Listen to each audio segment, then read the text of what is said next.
바리케이트를 쳐야 합니다.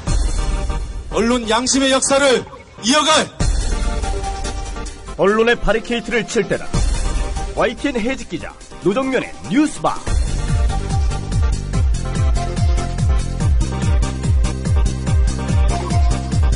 청취자 여러분 안녕하십니까? 어서 오십시오. 11월 27일 뉴스바 문이 열렸습니다. 오늘 뉴스바가 마련한 뉴스 메뉴들 살펴보겠습니다. 국가기관의 대선 개입이 왜 문제인지까지 따져야 하는 시대를 맞았습니다. 국민의 녹을 받는 공무원들이 특정 정치 세력을 편들었으니 직무를 저버린 것이고 혈세를 멋대로 쓴 것입니다. 이게 어려우면 이건 어떻습니까? 극우 관변단체들에게 나랏돈을 지원해주고 안보를 앞세워 관광까지 시켜줬습니다. 민주당 진선미 의원으로부터 이런 사실 들어보겠습니다. 구한말 서구 열강과 일본은 조선에서 철도 부설권을 앞다퉈 챙겨갔습니다. 100년이 지난 지금 철도시장 개방이라는 2013년식 용어로 포장된 국익 침해 우려 상황을 맞게 됐습니다. 대통령이 철도시설 건설 분야의 개방 등을 골자로 하는 협정 개정안을 국민 모르게 이미 제거했다고 합니다. 사회공공연구소 박흥수 연구위원과 이 문제 짚어봅니다. 시사 에너그램 공갈은 정의구현 사재단을 비판하는 여권 고위 인사들에 대응해 묻지마 인민들이 뽑아준 2단 구현 대통령을 소개합니다. 오늘 오보의 역사가 방송되는 수요일입니다. 출범 2년을 앞둔 방송 괴물 종편의 오보를 총정리해 보겠습니다. 잠시 후에 오겠습니다. 학교 폭력 피해 80%는 초등학교 때 시작됩니다. 초등학생 가해자는 3배 이상 늘었습니다. 스마트폰 왕따 문자 6배 이상 늘었습니다. 그런데 놀랍게도 피해 학생의 80%는 부모님께 말하지 않습니다. 이젠 걱정하지 마세요. 미리 다 알려주는 자녀 보호 어플 스마트 보디가드가 있습니다. 자녀의 학교 폭력 문자, 인터넷 고민 검색, 실시간 위치, 유해 컨텐츠를 24시간 감지하여 부모님께 다 알려드립니다. 미리 알면 안심할 수 있습니다. 구글 플레이에서 우리 아이 첫 번째 지킴이 스마트 보디가드를 설치하세요. 지금 설치하고 일주일 무료 체험하세요. 신동원 조합원 신청 광고입니다. 고혈압, 동맥 경화 등 윤류와 소금을 많이 먹는 폴란드인의 각종 성인병 극복을 위해서 폴란드 정부가 국책사업으로 지정한 신비의 열매 아로니아. 건강한 변화를 원하신다면 평산네이처 아로니아 진. 이제 대한민국의 건강을 책임집니다. 검색창에 평산네이처를 검색하세요. 문의는 1661-2087, 1661-2087. 남성 여러분, 값비싼 옷을 입어도 폼이 안 나고 운동할 시간은 없으시다고요? 늘어진 뱃살과 튀어나온 가슴살 때문에 고민이십니까? 입는 순간 경험하시기들 서프라이즈! 바디뷰 프리미엄은 고가의 스포츠웨어에 쓰이는 아쿠아엑스 원사를 사용, 최첨단 공법으로 탁월한 보정력과 신축성, 가공할 흡수력을 겸비했습니다. 우와, 정말 신기해요. 늘어진 가슴이 근육처럼 탄탄해지고 올챙이 같았던 뱃살도 올라보게 들어간대요. 바디뷰 대단합니다. 입는 순간 몸짱이 되는 남자 보정 속옷 바디뷰. 포털 검색창에 바디뷰를 검색해보세요. 구매하실 때 배송 메시지에 국민TV라고 적어주시면 고가의 사은품을 드립니다.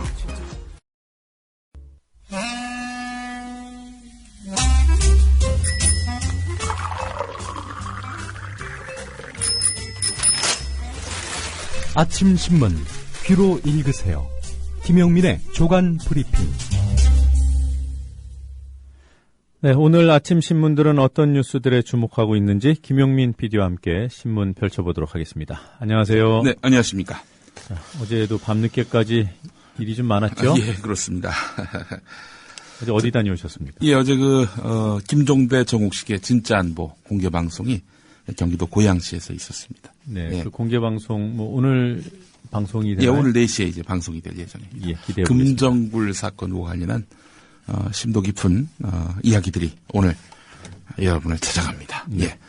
자, 오늘 어떤 신문, 어떤 기사부터 볼까요? 예, 한겨레 이면부터 보겠습니다. 다른 신문들도 주목하고 있고요. 보수 언론조차도 관심을 갖고 이 사안을 다루고 있는데요.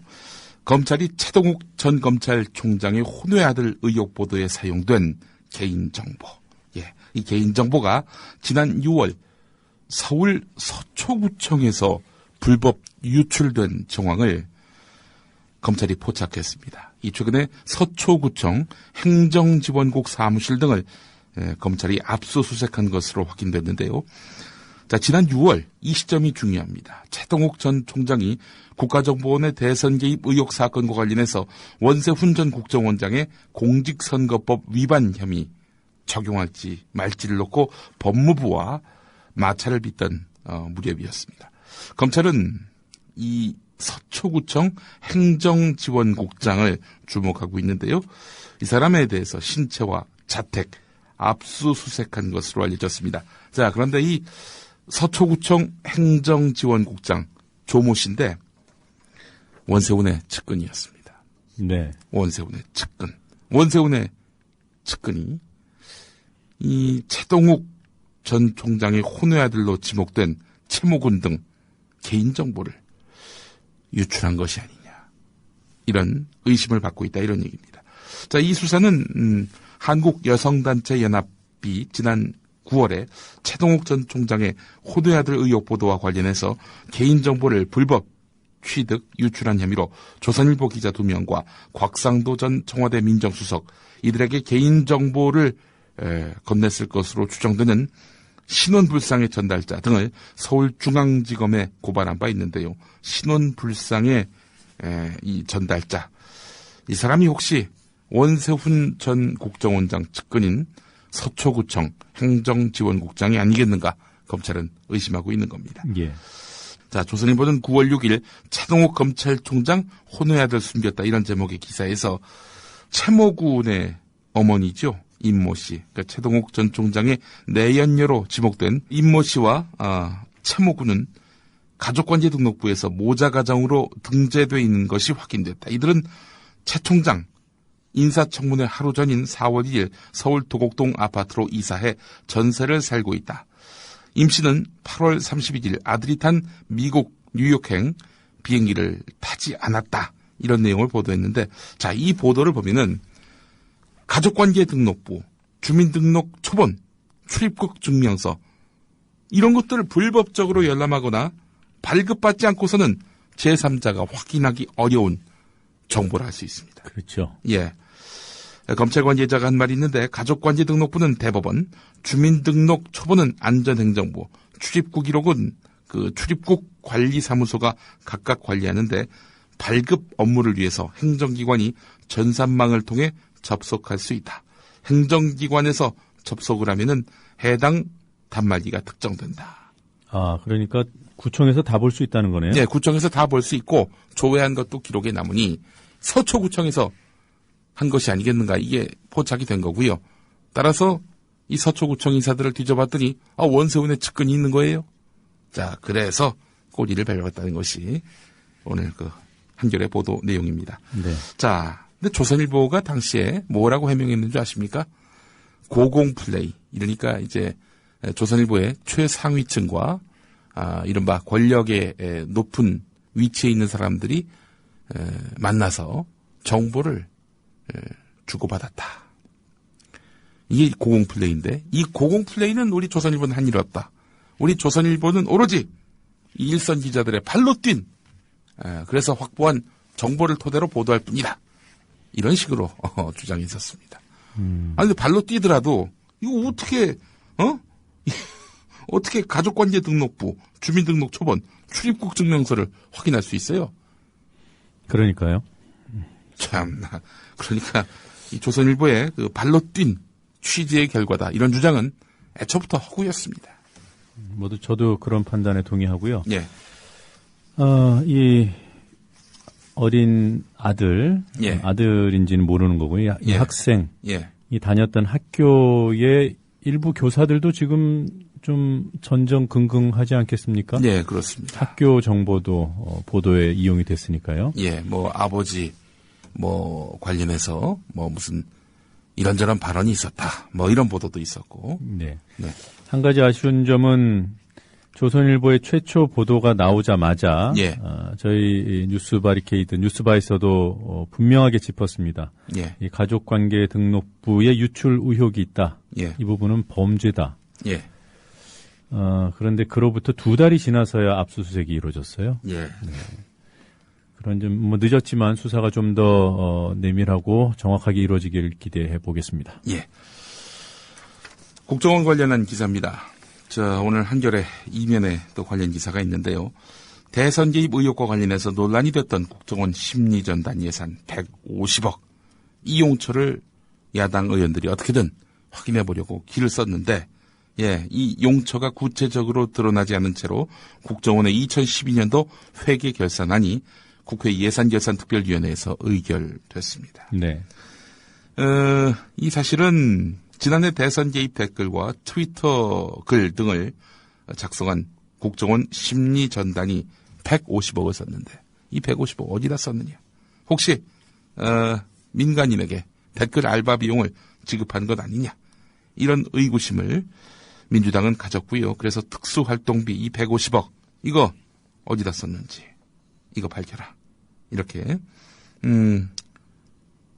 요구를 했는데 예. 국정원이 끝내 거부를 했습니다. 이 끝내 거부하면은 뭐 그걸로 끝나는 모양입니다.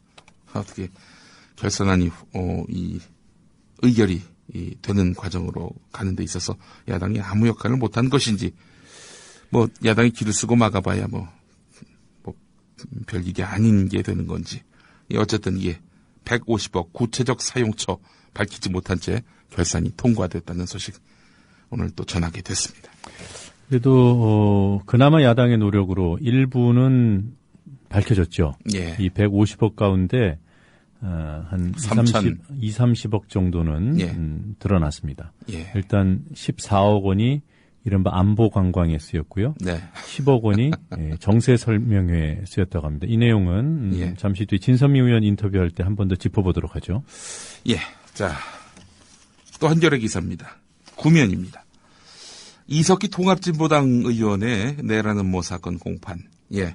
주요 증거물인 녹취록이 대거 잘못 기록되고 주요 증인인 국정원 제보자의 진술이 주로 추정에 바탕했다는 사실이 드러나면서 그야말로 이 사건이 태산명동 서일필이 돼가고 있는 양상입니다. 자, 어제군요. 어제 9차 공판에서 국정원 수사관계자, 국정원 수사관은요, 2011년부터 최근까지 모두 150차례 제보자를 만날 때마다 교통비 등으로 10만 원에서 20만 원씩 줬다. 이렇게 밝혔는데요. 자, 긴밀한 사이였군요. 이런 것들이 또 드러납니다. 자, 구체적으로 한번 좀 짚어보겠습니다. 검찰과 국정원은 제보자 이 씨의 진술 내용과 이 씨를 통해 받은 녹음 파일 47개와 동영상 3개, 이를 옮겼다는 녹취록 44개를 재판부에 냈습니다. 이를 녹음 파일과 대조한 변호인단이 녹취록이 잘못 기록된 점을 지적했어요. 국정원은 5월 10일 경기도 광주 곤지암 모임 등에서 112곳이 녹음 파일과 달라 수정했다라고 밝혔습니다. 국정원 쪽은 단어 등 극히 일부분만 잘못 기록한 것이고 위조, 변조는 없었다 이렇게 주장을 했는데 실제로 확인해 봤더니 국정원이 녹음 파일과 다르게 녹취록을 작성한 대목이 5월 10일 모임과 5월 12일 모임에서만 272곳에 이르고 이 가운데 이석기 의원의 발언을 실제와 다르게 기록한 것이 무려 170곳이나 되었습니다.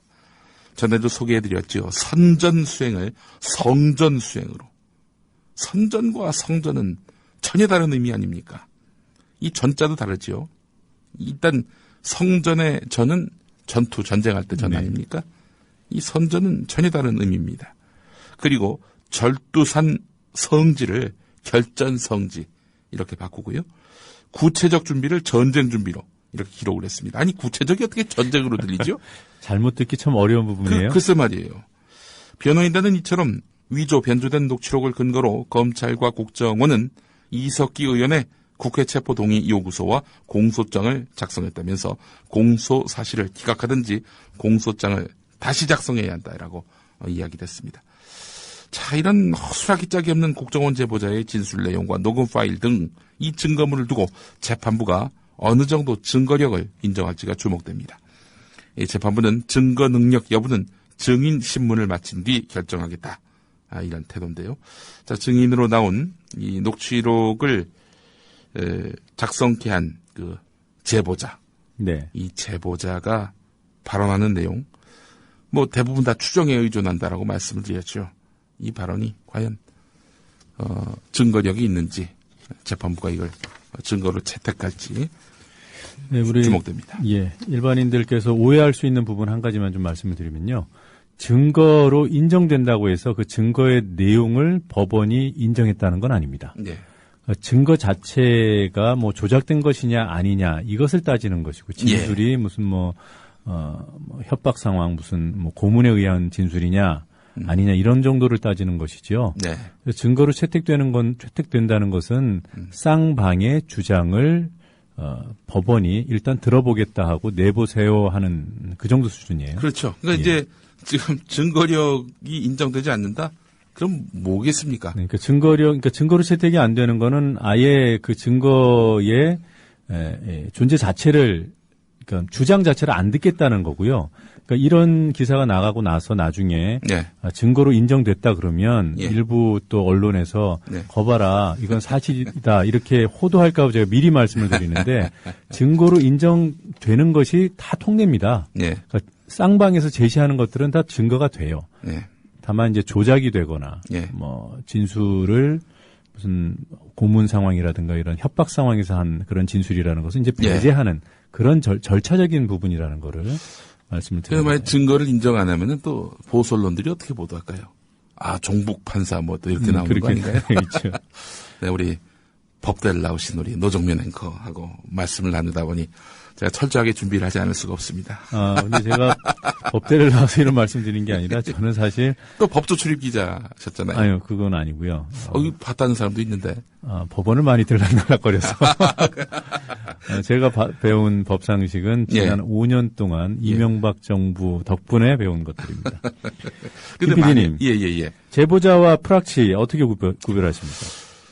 제보자와 프락치라. 그러니까 프락치는 이제 기획을 해서 갖다 심은 경우고요. 네. 제보자는 뭐 그 반대의 경우죠. 그러니까 자기가 스스로 네. 여기 내부가 문제가 많다. 이걸 제보해야 되겠다.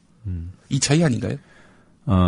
제보자로서 역할을 한 기간 또는 프락치로서 역할을 한 기간이 길다면 예. 지금 말씀하신 것은 최초에 해당 수사기관하고 제보자 또는 프락치가 어떻게 연을 맺었느냐. 이 부분에 대한 부분은 뭐 김 PD님 말씀 맞는데 예. 그렇게 연을 한번 맺은 다음에 예. 그 이후의 과정에 프락치 역할을 했냐 계속 제보자로서의 역할을 했냐.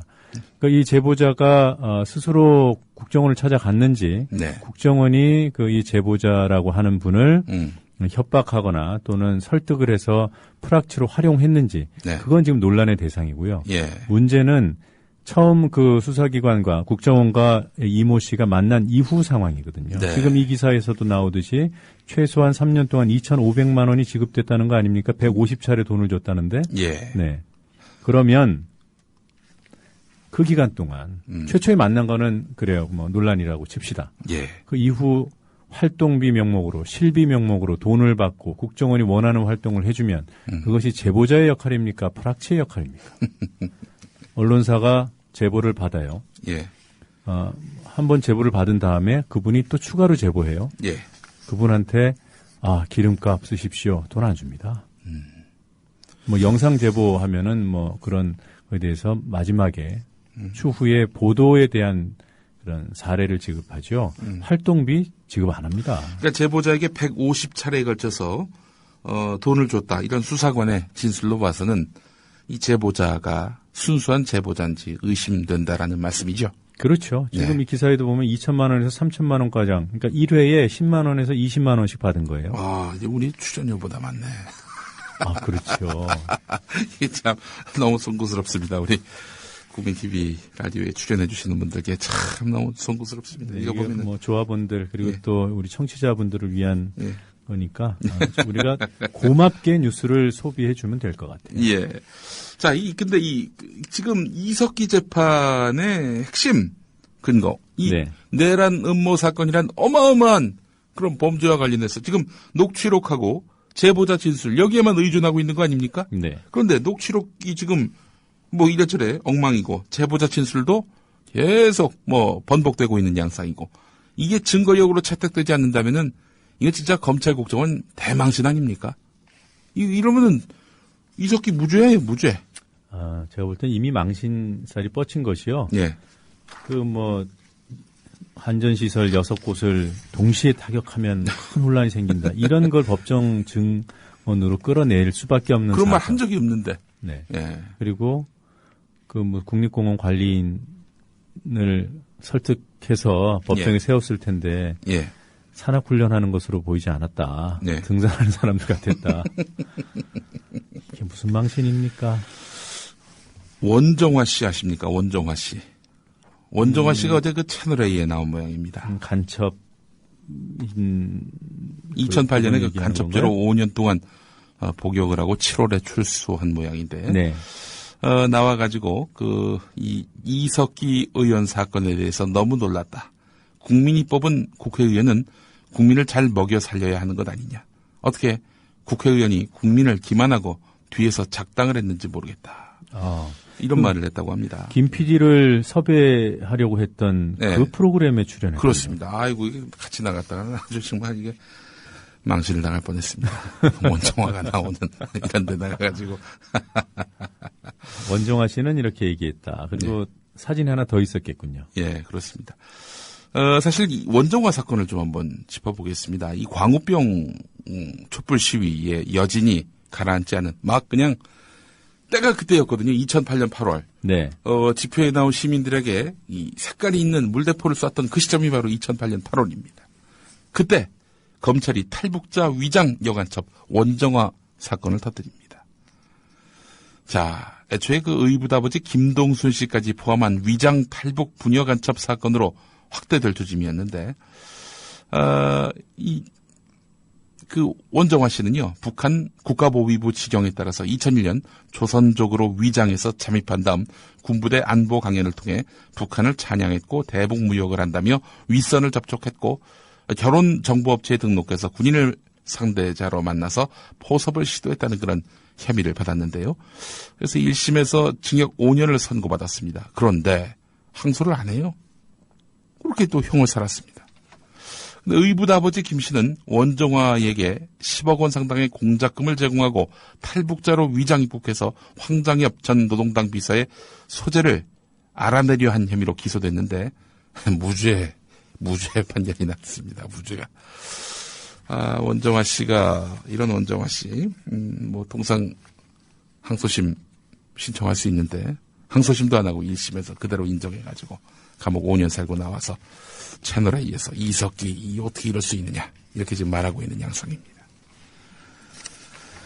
자, 박창신 신부 이야기를 해보겠습니다. 박창신 신부를 상대로 해서 보수단체들이 이 검경에다가 국가보안법 위반 혐의로 고발하고 있고 수많은 언론들이 이걸 뭐 거의 복창을 하시피 합니다. 네, 복창이 많네요.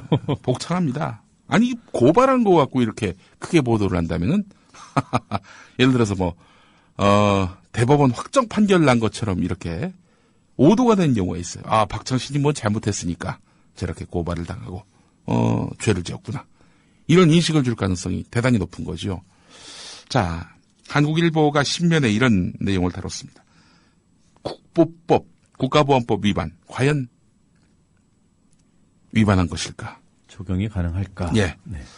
시국미사 발언만 놓고 본다면은 고발장에 적시된 국가보안법 위반으로 박창신 신부를 기소하기는 쉽지 않다는 게 법조계의 대체적인 견해다. 서울고등법원의 한 부장판사는 북한에 동조하거나 고무 찬양을 했다는 하나의 발언만으로 국보법 위반으로 보기 어렵다 이렇게 지적했습니다. 국보법 7조는 국가의 존립이나 안전 또는 자유민주적 기본 질서를 위태롭게 한다는 상황을 알면서도 반국가 단체에 동조한 경우 처벌하도록 되어 있는데 박창신 신부의 발언이 그런 구체적인 목적을 가졌거나 북한에 동조했다고 단정할 수는 없다는 겁니다. 실제로 지난 7월에 6.15 공동선언 실천 청년학생연대 간부 4명에 대한 국보법 위반 1심 재판에서 법원은 천안함 침몰이 북한과 무관하다는 성명서를 배포했다는 부분에 대해서 무죄를 선고했습니다. 자, 그러나 검찰이 시국 미사를 넘어서 수사 대상을 확대한다면은 상황이 달라질 수 있다고 법조계는 보고 있습니다. 검찰의 수사 의지와 범위가 관건이라는 건데요. 공안검사 출신의 한 변호사는 박창신 신부가 지금까지 어떤 활동을 해왔고 문제의 발언이 과거부터 일관되게 해온 발언이었는지 등을 수사해서 기소 여부를 판단할 수밖에 없어 보인다. 이렇게 말을 했다고 하는데 말했다고 감옥 가는 참 기가 막힌 나라. 아니 뭐 이 발언이 무슨 공론의 장에서 옳건 그르건 간에 공론의 장에서 토론이 되고 뭐 잘못된 발언이면 그렇게 뭐 잘못된 발언이다. 이런 식으로 규정이 나면 될 일을 이걸 뭐 법정으로 가져가서 단죄를 하고. 예, 지금 핵심이 바로 그건 것 같아요. 예. 정확히 잘 짚어주셨습니다. 잘못된 말이면 토론하면 되죠. 예. 설득을 시켜야죠. 네. 이걸 자꾸 못하게 하니까 만약에 틀린 말이라면 더 말하고 싶어지지 않겠습니까? 설득이 안 됐는데. 글쎄 말입니다. 또 맞는 말이라면 귀 기울여 들어줘야죠. 네. 하여간 참 우리나라의 현실이 계속해서 후진하고 있는데 제가 어제 그 서영석 김용민의 정치 토크에서 이런 아주 훌륭한 비유를 했습니다. 이 이명박 정권 때는 후진을 할 때 네. 민주주의 후진을 할 때 그래도 뒤를 바라보고 조심조심 후진했는데 박근혜 정권은 가는 차선 그 차선에서 불법 유턴을 하더니 전속력으로 지금 질주를 하고 있는 겁니다. 뭐, 어제 그 김태흠 의원 발언 아십니까? 이게 정말 참 부끄럽습니다. 이런 양반이 지금 배지를 달고 있다니 말이죠. 자, 뭐 무슨 말을 했냐면은 말이죠. 이 국회 사무처의 청소 영역 노동자의 직영화를 논의하는 과정인데 이 사람들이 무기계약직이 되면은 그러니까 이제 보통 계약직은 이제 몇 년에 한 번씩 재계약을 하잖아요. 네. 근데 이 무기계약직은 재계약할 거 없이 계속 정년까지 자리가 보장되는 그런 직위를 할 수 있겠습니다.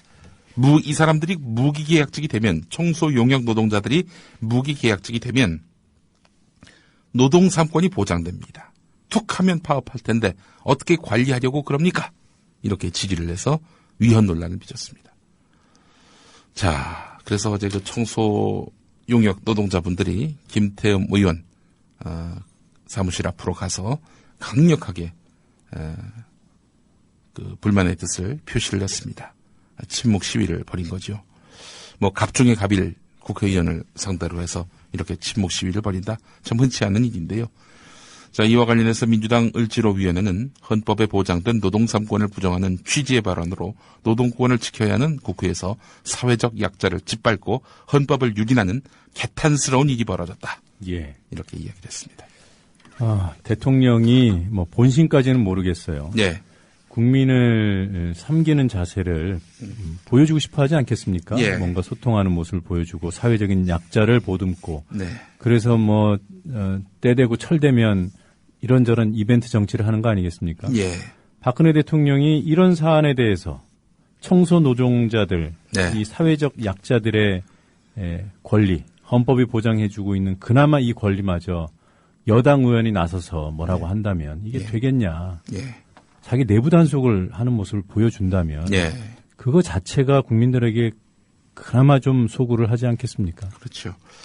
김태흠 의원이 지난 일요일에 저를 비난하는 그런 논평을 냈었습니다. 지금 국회 그 기자회견 다시 보기 사이트 가면 없어요.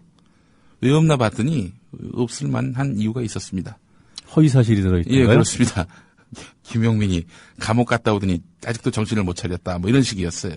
저랑 헷갈리는 모양입니다. 아니, 감옥은 제가 갔다 왔는데. 기본적으로 정봉주하고 헷갈린 거겠죠. 낙곰수의 멤버 정봉주. 죄송합니다. 제가 급을 달리 생각했습니다. 아니, 정봉주가 1년 정도 수감됐었지 않습니까? 그런데. 정봉주 의원하고 전 의원하고 친한가 봐요. 정봉주가 이렇게 표현하시네요. 뭐 정봉주 전 의원이라고 해야 되겠죠. 예, 죄송합니다. 예.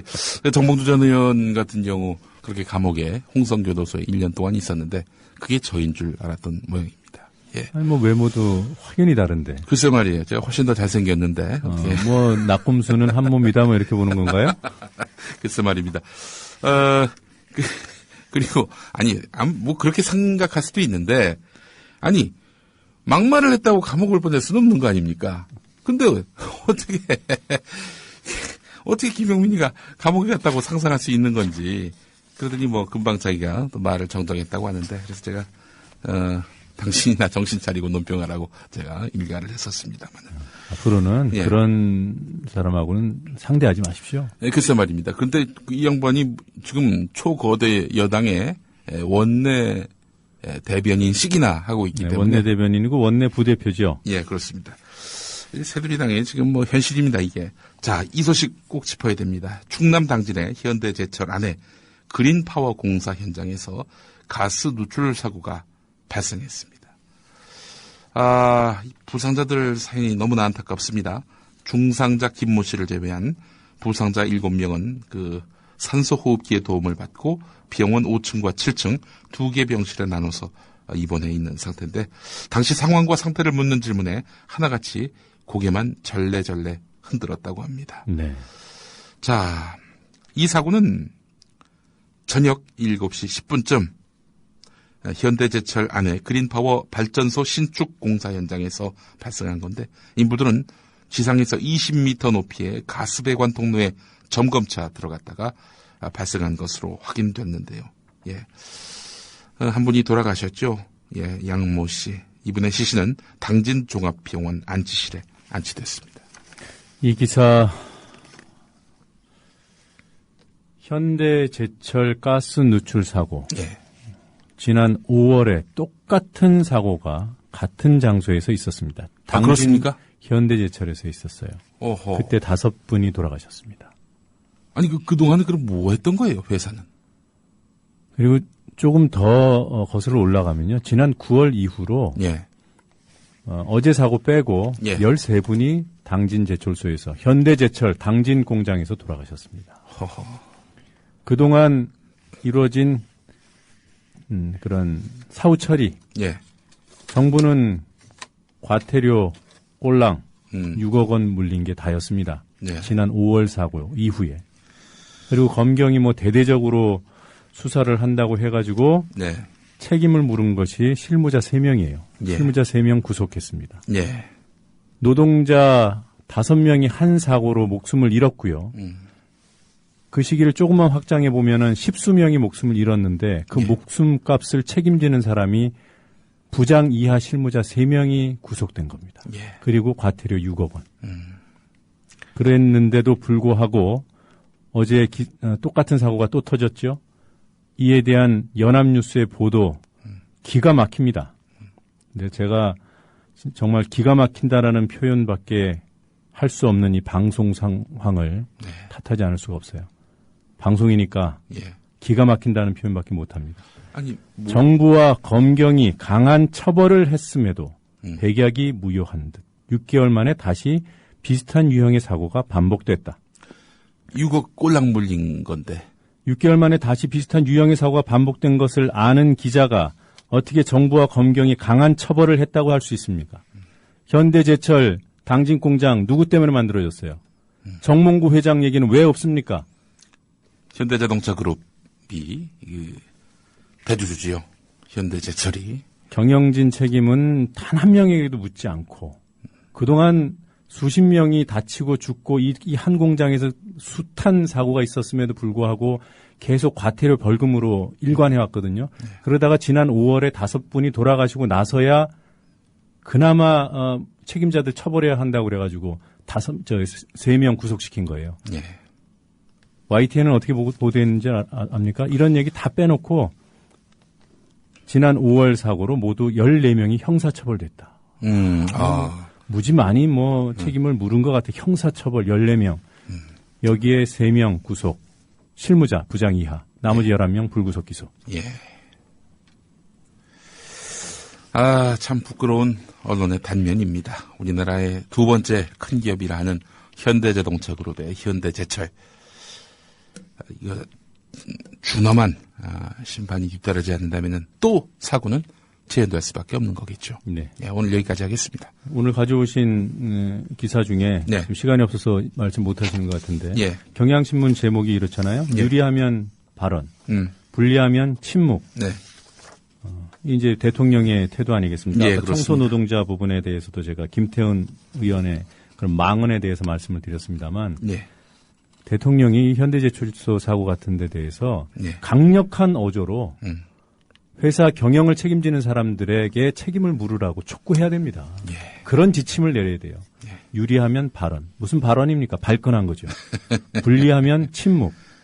이제 안보 문제, 정권 정통성 이슈, 또 박정희 전 대통령에 대한 평가, 이 부분과 관련해서 뭔가 이슈가 터지면은 즉각적으로 반응이 나오는데, 불리하거나 좀 난해하다 싶은 이슈에 대해서는 침묵을 유지하는 박근혜식 화법.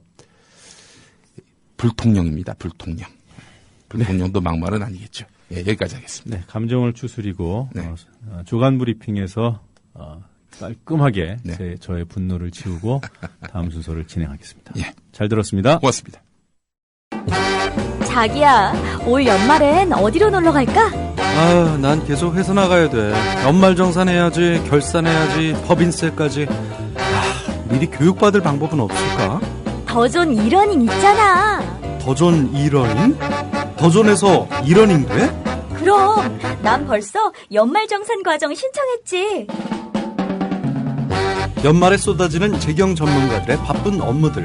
대한민국 기업 정보화를 선도하는 더존 IT그룹의 공식 교육기관 더존 이러닝에서 해결하세요. 검색창에 더존 이러닝을 검색하세요. 상담 전화는 02-890-5999 02-890-5999. 우리라이프 상조 홍대리입니다. 정치자와 국민TV 조합원의 성원에 힘입어 저희 사장님이 국민TV와 본격적인 업무 제휴를 하기로 하고 시원하게 쏘셨습니다. 우리라이프 상조는 어떤 위협에도 굴하지 않고 국민TV와 함께하는 신뢰받는 상조회사가 되겠습니다. 저희가 최고라고 하지 않겠습니다. 하지만 최선을 다하겠습니다. 열심히 하겠습니다. 지켜봐 주시고 도와주십시오. 1600-3267 1600-3267 국민TV와 함께하는 우리라이프 상조 홍대리였습니다. 개념상조 우리라이프 상조가 여러분들의 성원에 힘입어 국민TV와 함께 상생할 수 있는 제휴를 맺었습니다. 우리라이프 상조는 참다운 상조 서비스를 위해 바른 길만 가겠습니다. 지금 가입하시면 회원님이 납입하신 소중한 납입금의 10%를 매달 국민TV 발전을 위해 사용하겠습니다. 1600-3267 국민TV와 함께하는 우리라이프 상조입니다. 국민TV를 후원하는 새로운 방법. 국민TV 기념품 출시. 국민TV 기념 손목시계, 볼펜, USB 메모리, 스포츠 등산 양말 등 각종 기념품들이 계속 출시됩니다. 판매 금액의 25%는 국민TV에 후원합니다. 국민TV와 함께하는 쇼핑몰 폭스마켓. 문의는 1566-5476, 1566-5476. 검색창에 폭스마켓을 입력하세요.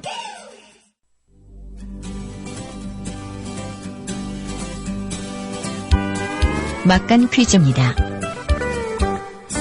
정부가 우리 방공 식별구역을 2여도까지 확대하는 방안을 추진하기로 했습니다. 내일 중국과 만나 국방 전략 대화를 할 건데 여기서 이런 방침을 전할 예정입니다. 김장수 청와대 안보실장의 말입니다. 어떤 것이 국가 이익을 극대화시킬 수 있는 방법인가 하는 것은 지금 고민 중에 있고 검토하고 있습니다. 2여도는 그렇다면 지금 어느 나라 방공 식별구역 안에 포함되어 있을까요? 1번 중국, 2번 일본, 3번 미국, 4번 없음. 답을 아시는 분은 정답과 함께 연락 가능한 이메일을 적어주세요. 세 분을 선정해 기념 음반을 보내드립니다.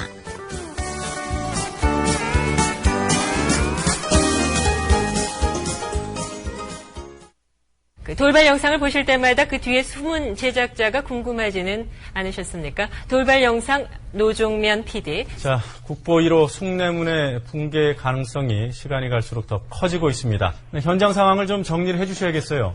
네, 그렇습니다. 안녕하십니까. 뉴스타파 앵커 노종면입니다. 3년 5개월 만에 스튜디오 아닌 스튜디오에 앉아 카메라를 바라봅니다. 지금 여러분께서는 YTN 해직 기자 노종면이 진행하는 노종면의 뉴스바를 듣고 계십니다. 노종면의 뉴스바는 매일 아침 7시부터 9시까지 국민TV 라디오로 방송됩니다.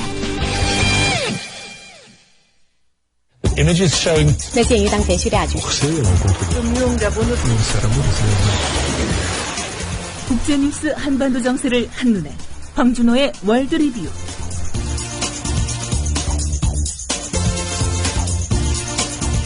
네, 지구촌과 한반도 정세에 관한 뉴스들 정리해보는 시간입니다. 국제뉴스 전문 캐스터 황준호 기자와 함께 이 시간 진행합니다. 황준호 기자님 안녕하세요. 예, 안녕하십니까. 네, 일본에서 특정 비밀보호법 결국 통과가 됐어요. 야당과 시민단체, 언론, 법조인들 이런 사람들이 다 한사코 반대해왔고 또 반대 여론도 높았던 법인데 하원인 중의원을 어제 통과했습니다. 상원인 참의원도 여당이 압도적으로 다수를 차지하고 있어서 다음 달 6일에 통과가 확실시되고 있습니다. 특정비밀보호법은 외교안보에 관한 정보를 국가가 마음대로 비밀로 지정하고 또 비밀을 유출한 공무원은 최장 10년형에 처할 수 있는 법입니다. 또 기자가 공무원한테 물어본 것만으로 취재한 것만으로도 5년 이하의 징역을 받을 수 있어서 언론의 취재 활동이라든지 국민의 알 권리를 너무 많이 제약한다는 비난을 받아왔습니다. 뭐가 비밀인지도 비밀이고 또 그거를 알려고 해도 처벌되고요. 비밀 지정의 유효기간은 사실상 없습니다. 우리 정부가 부러워할 것 같아요. 여보세요? 예. 네, 제가 썰렁한 농담을 한 것 같습니다. 일본 얘기입니다. 예, 그러니까요. 네. 공무원들의 내부 고발, 이제 여지가 없겠습니다. 예, 10년 징역형. 거의 사실상 인생을 바칠 각오를 해야지 내부 고발을 할 수 있으니까 정말 어려워진 것 같습니다. 일본이 군사대국화, 우경화 이런로 가는데 3개의 기둥이 있다고 얘기가 되는데요. 국가안전보장회의의 설치, 그리고 특별비밀보호법의 제정, 마지막으로 집단적 자위권을 행사할 수 있도록 헌법의 해석을 바꾸는 일, 이 3가지가 기둥이라고 꼽히고 있습니다. 예. 어제 이 법이 특정비밀보호법이 통과되면서 2개가 사실상 끝났고요. 가장 중요한 집단자위권 해석 변경 하나만을 남겨두게 됐습니다. 법 통과 후에 아베 총리는 우리의 목표는 자랑스러운 일본을 회복하는 거고 이제 막 시작됐을 뿐이다 라고 말했는데요. 아베 폭주가 이제는 막바지로 가고 있는 국면입니다. 네. 중국이 선포한 방공 식별구역. 예. 미국이 두고 보지 않겠다 이런 의사를 행동으로 보여줬군요. 미국의 B-52 전략폭격기 2대가 그저께 저녁에 중국의 방공 식별구역을 비무장 상태로 비행했습니다. 중국이 일방적으로 선포한 구역을 인정 못하겠다는 행동이었는데요. 당연히 중국에다가 비행 계획을 미리 통보하지는 않았습니다. 한편 중국은 첫 번째 항공모함인 랴오닝호를 어제 산둥성 칭다오에서 남중국해 쪽으로 남쪽으로 출발을 시켰는데요. 방공 식별구역을 선포한 후에 일본과 미국이 강하게 반발하고 있는 것에 대해서 위력을 과시하는 성격도 있는 행동이었습니다. 미국이 앞으로 이 지역에서 감시와 정찰 활동을 더 많이 하겠다라고 선포를 했으니까 언제라도 일촉즉발의 위기 상황이 벌어질 가능성이 더 커졌습니다. 네. 자, 그런가 하면 이제 일본은 민간 항공사들이 중국의 비행 계획을 내놨어요. 일본 정부는 내지 말라고 했는데 네. 일본 항공, 자알이라든지 또 전일본 공수 이런 항공사들은 민간 항공사들은 만일의 사태에 대비해야 된다라고 하면서 중국에다가 비행 계획을 제출했고 또 앞으로도 계속 내겠다고 말했습니다. 네. 반면에 한국의 항공사들은 제출을 안 하고 정상 운행을 지금 하고 있는데요. 중국이 방공 식별구역을 설치한 게 일본과 미국을 겨냥한 거긴 하지만 일단은 안전을 위해서 우리 항공사들도 내야 된다 이런 의견이 나올 것 같습니다. 네, 이건 민간 영역에서는 안전을 먼저 생각을 해야 될 것 같고요. 그렇습니다. 이런 국가 간의 문제는 국가가 외교로 풀어야죠. 예. 네. 자, 이란 핵협상 타결 이후에 이런 얘기들이 나와요. 미국의 대외 정책이 바뀌고 있다. 그렇게 볼 수 있습니까? 이란 핵협상이라는 어려운 산을 넘으면서 오바마 정부의 대외 정책이 군사력 활용해서 외교 쪽으로 방향을 바꾸고 있다고 뉴욕타임스가 보도했습니다. 이란에 이어서 시리아 내전 문제도 내년 초에 회담을 하기로 했는데요. 뉴욕타임스는 전쟁이 지배했던 포스트 9.11 시대, 그러니까 9.11 테러 이후 시대를 확실히 끝내는 거라고 해석했습니다. 네. 오바마가 2008년 대통령이 될 때 적대국 정상들하고도 만나서 얘기하겠다라는 공약을 하면서 국제사회의 기대를 많이 받았었습니다. 당시에 터프 앤 다이렉트 외교라는 표현이 유명했었는데요. 단호하면서도 줄 것은 주고 받을 것을 받는 외교, 또 적대국하고도 직접 만나는 외교 이런 것들을 뜻했는데 사실 지난 5년간은 전혀 그렇게 하지 못해서 오바마가 공수표를 날렸다는 비난을 많이 받았었습니다. 네, 자 9.11 테러 12년 만인데요. 예. 자, 이번에는 진짜로 이런 미국의 외교 기조가 바뀔지 기대를 해도 되겠습니까? 우리로서는 북한 핵 문제가 있기 때문에 좀 바뀌었으면 좋겠는데요. 네. 몇 가지 긍정적인 측면이 지금 보이고 있습니다. 예를 들어서 지금까지 오바마의 외교라고 하면 백악관에 있는 이상주의자들이 주도해 왔는데요. 이번에 이란 핵협상에서는 부통령실하고 국무부가 전면에 나섰습니다. 네. 바이든 부통령이나 캐리 국무장관은 모두가 다 이 민주당적인 현실주의 외교를 추구하는 그런 사람들인데요. 이란 핵협상 타결이라는 성과물을 만들어내면서 이 사람들한테 힘이 실리지 않을까 싶습니다. 사실 부시 행정부 때도 앞에 6년 동안은 우파의 이상주의 외교 혹은 뭐 일방주의 외교 이런 것들을 하다가 2006년 말에 중간선거에서 깨진 후에 마지막 2년 동안은 현실주의 외교로 돌아섰던 적이 있었습니다. 네. 그러면서 그때 북핵 문제에서도 많은 진전이 있었는데요. 오바마가 진짜 이번에 바뀐다면은 부시보다 1년 빨리 바뀌는 거니까 시간은 조금 더 확보하는 셈이 됐습니다. 네. 그래도 앞에 놓은 숙제들이 만만치 않아 보여요? 만만치 않습니다. 우선 시리아 내전이 간단치 않은데요. 시리아 반군 중에는 알카에다도 있고 또 사우디가 지원하는 세력도 있어서 누구를 반군 대표로 할 거냐 여기서부터 쉽지 않은 문제고요. 또 사우디는 미국의 맹방이었는데 요새 미국이 자기네들의 적국인 이란하고 대화하는 데 대해서 사우디가 불만이 많아서 시리아에 관한 미국의 통제를 과연 따를 수 있을지도 잘 모르겠는 그런 상황입니다.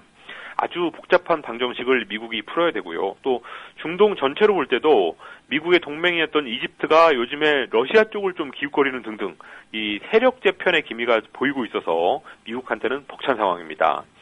또 아시아는 중국하고 갈등이 높아지고 있고 또 북한도 어제 핵협상에서 전제 조건을 받아들일 수 없다 이렇게 다시 한번 못을 박았는데요. 오바마가 앞으로 남은 3년 동안 이런 숙제를 다 할 수 있을지 예상하기 쉽지 않은 상황입니다. 네. 자, 태국 얘기 좀 여쭤보겠습니다. 예. 태국 시위대가 정부 청사를 봉쇄했다던데요? 태국은 탁신 전 총리에 대한 찬반 세력의 갈등이 아주 뿌리 깊은 나라인데요. 예. 이번에는 탁신의 여동생인 잉락 현 총리가 오빠인 탁신을 사멸하려는 움직임을 보이면서 반탁신 세력을 자극했습니다. 반탁신 반정부 시위대가 며칠 전부터 정부 건물을 하나씩 점거해 왔는데요. 어제는 총리 관저에까지 진입을 시도했습니다. 잉락이 재작년에 총리가 되면서 오빠의 아바타에 불과하다. 또 언젠가는 오빠를 복권시키려고 할 거다. 이런 등등의 예상이 많이 나왔었는데요. 태국의 뿌리 깊은 갈등으로 볼 때 시간을 조금 더 가졌으면 좋았을 텐데 너무 급하게 행동에 나선 측면이 있어 보입니다. 태국의 갈등 구도를 간단히 보자면 반탁신 세력의 경우는 우파 민족주의자들이 많고 또 국왕을 섬기는 존왕파고요. 또 군부의 편이라서 쿠데타도 지지했던 그런 세력입니다. 반면에 반탁신 세력은 농민과 선민들이 많고 탁신은 2001년부터 6년까지 총리를 했을 때 태국을 혁신하려고 했던 점도 있고 또 한편으로는 신자유주의 정책도 했던 몇 가지 얼굴을 가진 그런 사람입니다. 네, 참 복잡하군요. 예. 자, 동유럽, 우크라이나, 예. 요즘 그곳에서도 반정부 시위가 강하게 일어나고 있다 이런 보도가 있던데요. 우크라이나 정부가 유럽연합 EU하고 FTA를 추진해 왔는데요. 예. 지난 목요일에 FTA 협상 중단을 선언하면서 러시아의 압력에 굴복했다라고 항의하는 시위가 대규모로 이어지고 있습니다. 우크라이나는 구소련에 속해 있던 나라인데요. 소련이 해체되면서 독립했던 동유럽의 여러 나라들하고 마찬가지로 러시아 편에 설 거냐, 유럽으로 갈 거냐 이걸 가지고 지난 20년 동안 갈팡질팡해 왔습니다. 현 야누코비치 대통령은 원래는 친러시아파였는데 최근에 러시아하고 갈등도 좀 있고 또 국민 여론도 유럽 쪽으로 가는 것을 원해서 FTA를 추진해 왔습니다. 그런데 러시아에서 당연히 압박이 들어왔고 또 유럽연합 쪽에서는 감옥에 있는 대통령의 정적을 석방하라 이런 요구를 하는 이런 이중의 압박을 받으면서 결국은 FTA 협상을 잠정적으로 중단했습니다. 강한 세력에 낀 국가들이 가지고 있는 전형적인 고민을 보여주는 거라서 사실 우리하고도 조금 시사점이 있는데요. 2004년에 우크라이나에서 있었던 오렌지 혁명 같은 상황이 또 올지 주목되고 있습니다. 네. 한 가지만 더 여쭤보겠습니다. 예. 중국에 있는 미국 대사관 예. 공기청정기를 5,000대나 샀어요? 베이징 주재 미국 대사관이 최근에 자기네 외교관들의 집에서 쓸 스웨덴제 공기청정기 수천 대를 사들였다고 뉴욕타임스가 보도했습니다. 한 대에 100만 원이 조금 넘으니까 50억 원이 넘는 예산을 들였는데요. 중국의 스모그 피해를 예방하기 위한 조치였습니다. 미국 말고도 프랑스, 핀란드, 네덜란드 대사관들도 공기청정기를 많이 들여놨습니다. 얼마 전에 주중 미국 대사가 갑자기 사표를 내니까 혹시 스모그 때문에 그만둔 게 아니냐라는 추측이 나오기도 했었는데요. 예. 그런 식으로 외교관들의 탈출 러시를 막기 위한 조치라는 해석이 나오고 있습니다. 그렇지만 중국의 스모그가 물론 빨리 해결돼야 되긴 하지만 이렇게 공기청정기를 샀다는 거를 언론에 흘리는 거는 중국을 좀 망신주려는 의도가 있는 게 아니냐 이런 시각도 있습니다. 네, 오늘 여기까지 듣도록 하겠습니다. 다양한 소식 잘 들었습니다. 감사합니다. 김용민의 변하지 않은 정신 상태와 여전히 추악한 입은 할 말을 잃게 할 정도입니다. 지난 일요일 김태흠 새누리당 원내대변인의 논평. 그 김태흠 대변인이 다른 사안으로 논란의 중심에 섰는데 우리 국회 사무총장님. 네. 지금 국회 청소인력 근로자 있지 않습니까? 예. 그거 올 연말 되면은 이제 그 계약이 용역 계약이 만료되죠. 그렇습니다. 그래서 지금 어떻게 지금 검토를 하고 있습니까? 지금 여러 의원님들께서 직접 고용 방향으로 좀 정책을 전환하라는 말씀이 계셔가지고 이 문제에 대한 신중한 접근을 지금 하고 있는. 근데 저는 그거에 지금 정반대적인 지금 의견을 좀 말씀을 드리려고 그러는데요. 이거 직접 고용 전환 시 이거 문제 많습니다. 왜 문제가 많으냐면은 첫째는 이게 무계약 직권이면 이 사람들은 이제 노동상권 보장돼요. 그렇지 않습니까? 북한은 이거 파업 들어가고 뭐고 이거 어떻게 관리를 하겠어요? 그리고 또 그렇게 되면 또 삼국노조 이제 뭐 민주노총이나 아니면은 한국노총이나 이쪽하고 협상해야 되잖아요. 네? 이런 복잡한 부분이 있는데 이를 두고 민주당 은수미 의원 발끈하며 나서는데 이것은 2011년 한나라당 박기태 국회의장 및 당시 권오욱 사무총장의 약속사항이자 현 박근혜 대통령의 공약이기도 합니다. 또한 국회 사무처에서는 여야 간의 합의가 있으면 현재 예산 범위 내에서도 충분히 국회 청소년 노동자 204명 전원의 정규직 전환이 가능하다고 오늘 답변해서 뒤늦지만 2년 만에 약속이 이행되고 직영화가 가능하다고 생각했습니다. 그런데 김태흠 새누리당 대변인이 오늘 오전 국회 운영위원회에서 국회 청소년 노동자의 정규직 전환을 반대했을 뿐만 아니라 일하는 시민의 노동상권을 부정하는 위헌적 발언을 했습니다. 이것은 비정규직의 경우 노동상권을 보장하지 않아도 된다라는 의미로 해석할 수 있을 뿐만 아니라 국회에서 비정규직을 사용하는 이유가 노동상권을 회피하기 위한 것이냐 그렇게 오도하는 것입니다. 게다가 대변인이자 원내 부대표의 발언이라는 점에서 새누리당 지도부의 의견으로 비춰질 수 있습니다. 또한 여당 지도부의 뜻은 청와대의 뜻이라고 저희들은 의심합니다. 이때 눈앞에서 두고 보던 김태흠 의원, 은수미 의원에게 고래고래 소리치는데 그런데 김태형 의원께서 이런 의원적 발언을 하시자마자 지금 뒤로 은퇴하셨죠. 자, 조용하세요. 지금 제가 질의 중입니다. 의원님. 자, 조용하세요. 의원님. 네. 헌법을 부정하는 발언을 하시는 게 더 문제지요. 자, 헌법을 부정하는 발언 하셨습니다. 의원 질의에 반해서 상임. 아니, 새누리당의 대변인으로서 그러셔도 됩니까? 자. 이때 은수미 의원, 김태흠 의원에게 차마 내뱉지 못한 말은 이거 아니었을까? 김태흠의 변하지 않은 정신 상태와 여전히 추악한 입은 할 말을 잃게 할 정도입니다.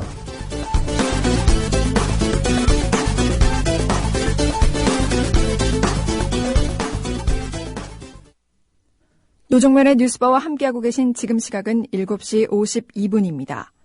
이 시각 간추린 뉴스입니다. 박근혜 대통령이 철도 개방을 허가한 것으로 드러났습니다. 국회에 비준 동의안을 내라는 야권의 요구에도 불구하고 강행한 것으로 나타나 철도 민영화에 대한 우려가 거세질 것으로 보입니다. 국정원이 아로 제보자에게 3년간 최소 2,500만 원에서 최대 5천만 원의 활동비를 지급한 사실이 공개됐습니다. 이석기 통합진보당 의원 내란음모 사건 공판에 증인으로 참석한 국정원 수사관이 제보자를 만날 때마다 10에서 20만 원을 현금으로 제공했다고 진술했습니다. 천주교 주교회 산하 정의평화위원회는 다음 달 11일 열리는 총회에서 전주교구 정의구현 사제단 시국미사에 대한 공식 입장을 결정할 계획입니다. 광주 대교구는 국정원 사태 해결 촉구를 위한 시국미사를 내년 1월부터 재개하기로 했습니다. 천주교 내 극우 신도단체는 교황청에 박창신 신부 파문 건의서를 제출하기로 했습니다. 천주교계 안에서는 건의서를 제출하는 일이 국제적 조롱거리가 될 것이라는 반응입니다.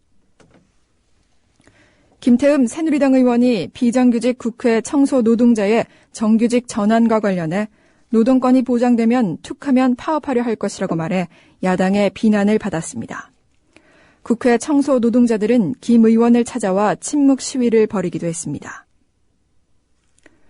대학 수학능력시험 문제 오답 논란에도 오늘 수능 점수 발표가 강행됩니다. 앞서 일부 수험생들은 세계지리 8번 문항에 답이 없다며 행정소송 가능성을 내비치며 강하게 반발했습니다. 지금까지 이 시각 간추린 뉴스 아나운서 김희주였습니다. 국민TV가 민주화의 성지 광주광역시로 가보려요. 미디어 협동조합 국민TV 광주 전남지역 조합원 한마당이 11월의 마지막 날 11월 30일 토요일 낮 2시 광주 서구 상무누리로 30 김대중 컨벤션센터 301호에서 열립니다.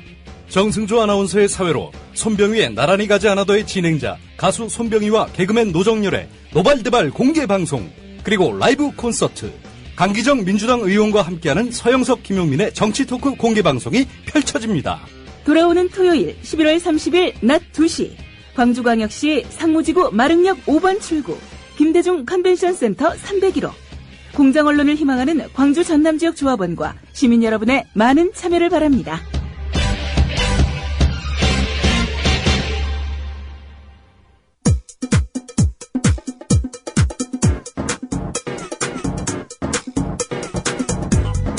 노정면의 뉴스바 이제는 이슈 탐험입니다. 국가기관의 총체적이고 유기적인 대선 개입 활동의 규모는 지금까지 드러난 것만도 상상의 범위를 초월하는 것이었습니다. 그런데 또 드러났습니다. 정부 예산, 그러니까 국민 세금이 애국과 안보를 내세운 이른바 우익 관변 단체들에게 지원되어 온 사실이 밝혀졌습니다. 특히 총선 대선이 치러진 지난해에는 다른 해보다 50%가 더 지원됐습니다. 민주당 진선미 의원 연결해서 이 내용 자세히 알아보겠습니다. 진선미 의원님 안녕하세요. 네, 안녕하세요. 반갑습니다. 네, 반갑습니다. 먼저 그 한국통일진흥원 사례를 중심으로 여쭤보도록 하겠습니다. 네. 이 단체는 어느 정도의 세금이 지원된 건가요? 네, 2012년과 2013년에 각각 네. 그 3,400만 원 그리고 5,400만 원이라는 큰 돈이 지급됐죠. 네. 합해서 한 1억 원 가까이 지원이 됐군요. 네. 이 단체는 이 돈을 받아서 어떤 용도로 썼던가요? 매우 흥미로운데요. 예. 이 단체에서 사업 내용으로 나온 것이 통일 안보 전문가 논객을 위촉해서 네. 칼럼을 주 1회 기고토록 해가지고 그 원고료를 지급한 다음에 이 논객의 글을 다음 아고라나 SNS를 활용해서 널리 유포한다. 이게 계획이에요. SNS를 통해서 널리 유포한다? 네. 이들이 돈을 들여서 기고받았다는 기고문 주로 어떤 내용들이었는지요? 네, 저희가 확인한 사업계획서에 따르면 보수논객 24명을 운영을 해서 연간 1,200건의 칼럼을 기고하겠다라고 돼 있습니다. 저는 이런 사업계획서에 그렇게 큰 돈이 지급됐다는 것도 되게 놀라운데요. 예. 문제는 저희가 짧은 시간 내에 확인을 했는데 아직도 그 사이트에 아주 자랑스럽게 그 글들이 올라와 있습니다. 그런데 그게 대선 국면이에요. 2012년 12월 10일 날 올라온 칼럼은 네. 종북 세력들에게 국정 참여 기회는 안 된다. 이렇게 얘기해서 야당 후보에 대해서 비방하는 전부 다 비방하는 내용이고요. 네. 또 2012년 11월 27일에 올라온 글에도 문재인 후보가 이제라도 내려와라. 뭐 이런 자진해서 내려와라 이런 식이고요. 2012년 11월 2일에는 존경하는 박근혜 후보님이라는 제목으로 너무 칭찬을 합니다. 국가를 반석 위에 세울 철학으로 무장하고 대통합의 정치를 위해서 헌신하는 모습이 참으로 좋습니다. 이렇게 얘기하는 칼럼을 올려놨고요. 예. 그리고 2012년 7월 15일에는 얼굴 없는 사이버 종북 세력들 이렇게 해가지고 어떻게 됐냐면 급기야 12월 19일 대선을 앞두고 종북 세력의 총궐기에 이념적으로 아무런 무장이 되지 않은 개념 없는 국민들이 현혹됨으로써 마침내 이 포인트 중요합니다. 종북 대통령을 또 뽑게 될지도 모른다는 우려를 낳게 하고 있다. 네. 이런 내용들의 칼럼들을 쓰고 그 칼럼을 쓴 사람들한테 원고료를 지급하는 겁니다. 그 지원금을 받아서요. 네. 이런 그 사업 계획에 그렇게 돈이 들어갔다는 것이 저는 정말 너무 놀랐습니다. 그 기고문 중에 이런 것도 있었나요? 문재인 펀드에 들면 그런 사람들은 또라이거나 돈이 많아서 환장한 사람이다. 네네. 2012년 10월 28일에 올라온 것입니다. 제목이 역시 문재인이다. 자신이 인기가 엄청 많은 줄 안다. 펀드? 웃기지 마라. 누가 쪽박 차겠다고 펀드 드냐. 이게 제목이고요. 네. 그 안에 방금 말씀하신 것처럼 문재인 펀드에 드는 사람은 또라이거나 돈이 많아 환장한 사람들이겠지. 이런 내용들로 들어 있습니다. 그게 무슨 정말 신문 칼럼과 같은 그런 기고문의 형태든가요? 그러니까 딱 원고 A4 용지 원고 한 장 정도로 돼 있고요. 네. 그래서 그것이 사이트에 올려놓고 그거를 이제 그분들 말대로 사이트 운영 요원을 이렇게 동원해서 네. SNS나 다음 네이버에 널리 유포하는 거죠, 이거를. 그러니까 말하자면 지금 현재 문제되는 이 모든 통상 똑같은 방식의 내용들을 전달하는 거죠. 그런데 문제는 비영리 단체는 애초에 정치에 개입할 수 없도록 돼 있습니다. 네. 그런데 노골적으로 정치 편향적인 행위들을 한 거죠. 네. 심각한 일이라고 할 수 있고요. 이것 또한 선거법 위반인데 지금 이제 겨우 알게 됐으니 공소시효도 다 지나서 처벌하기는 더욱 어려운 거죠. 네. 한국통일진흥원이라는 곳이 트위터 계정이 있는 곳입니까? 그런 상황은 제가 아직 확인은 못하고 있습니다. 왜냐하면, 네. 이분들이 정말 대단하신 게, 저희가 이 비영리 단체, 그러니까, 이른바 안보교육이라는 명목으로 어떤 식으로 사실상 선거운동이 이루어졌는지에 대해서 저희가 지속적으로 관심을 갖고 있었기 때문에, 네. 계속 관련 자료를 제출해달라고 요구를 했는데, 그걸 거부하고 있다가, 지난 일요일에서 그 엄청난 자료들을 다 가져온 거거든요. 그래서 아직 분석 중이고요. 그 네. 모든 부분들을 계속 저희가 확인되는 대로 알리려고 합니다. 네, 제가 트위터 계정이 있는지를 왜 여쭤봤냐면요. 네. 이런 내용상으로 보면은 국정원, 사이버 사령부 등등 국가기관에서 했던 그런 트위터 활동 이런 것과 목적과 방식이 비슷하지 않나 이런 의심이 들고요. 네네. 그렇다면 통일진흥원이 공식적으로 갖고 있는 계정이나 또는 실질적으로 운영했던 트위터 계정이 국정원이나 사이버 사령부 이미 드러난 계정들하고 어떤 연계관계가 있는지 네. 그 부분에 대해서 혹시 검토를 하셨는지 그걸 여쭤보려고 합니다. 아직 그러니까 확인되지는 않았고요. 이 네. 문제는 반드시 저희가 파헤쳐서 확인할 겁니다. 네, 알겠습니다. 네. 이렇게 혈세를 지원받은 단체들 더 많지 않겠습니까?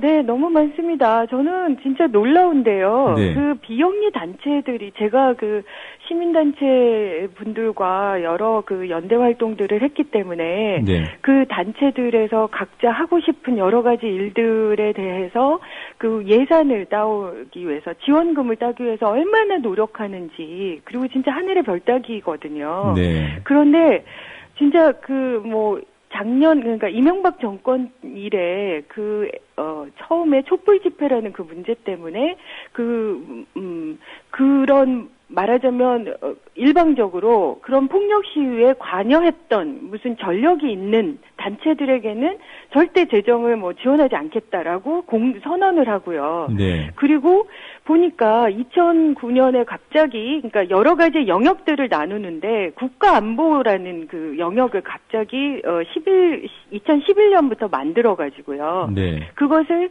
전적으로 박근혜 후보를 지지하는 그런 보수 단체들에게 노골적으로 지원을 합니다. 그런데 그 신청 사업 내역이라는 게 우리가 그 신청 사업 심사도 해봤지만 정말 아주 심각하게 진지하게 고민해서 검토하고 이러는 건데 내용들이 너무나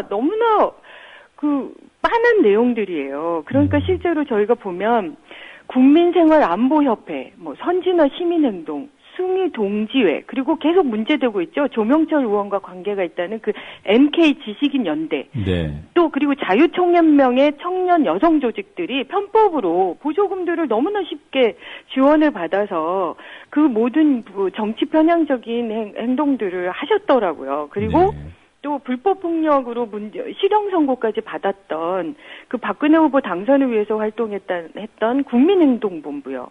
이 단체도 2009년부터 지속적으로 보조금을 지원받았고요. 그리고 정말 재밌었던 또 하나의 사례는 뭐냐면 그 보수단체의 협의회, 연합회 같은 곳이 있습니다. 네. 그런데 그곳은 2012년 대선과 총선이 있던 그 시절에는요. 네. 본인들이 신청한 금액보다 더 많은 금액을 지원을 해요. 그 단체가 어디죠?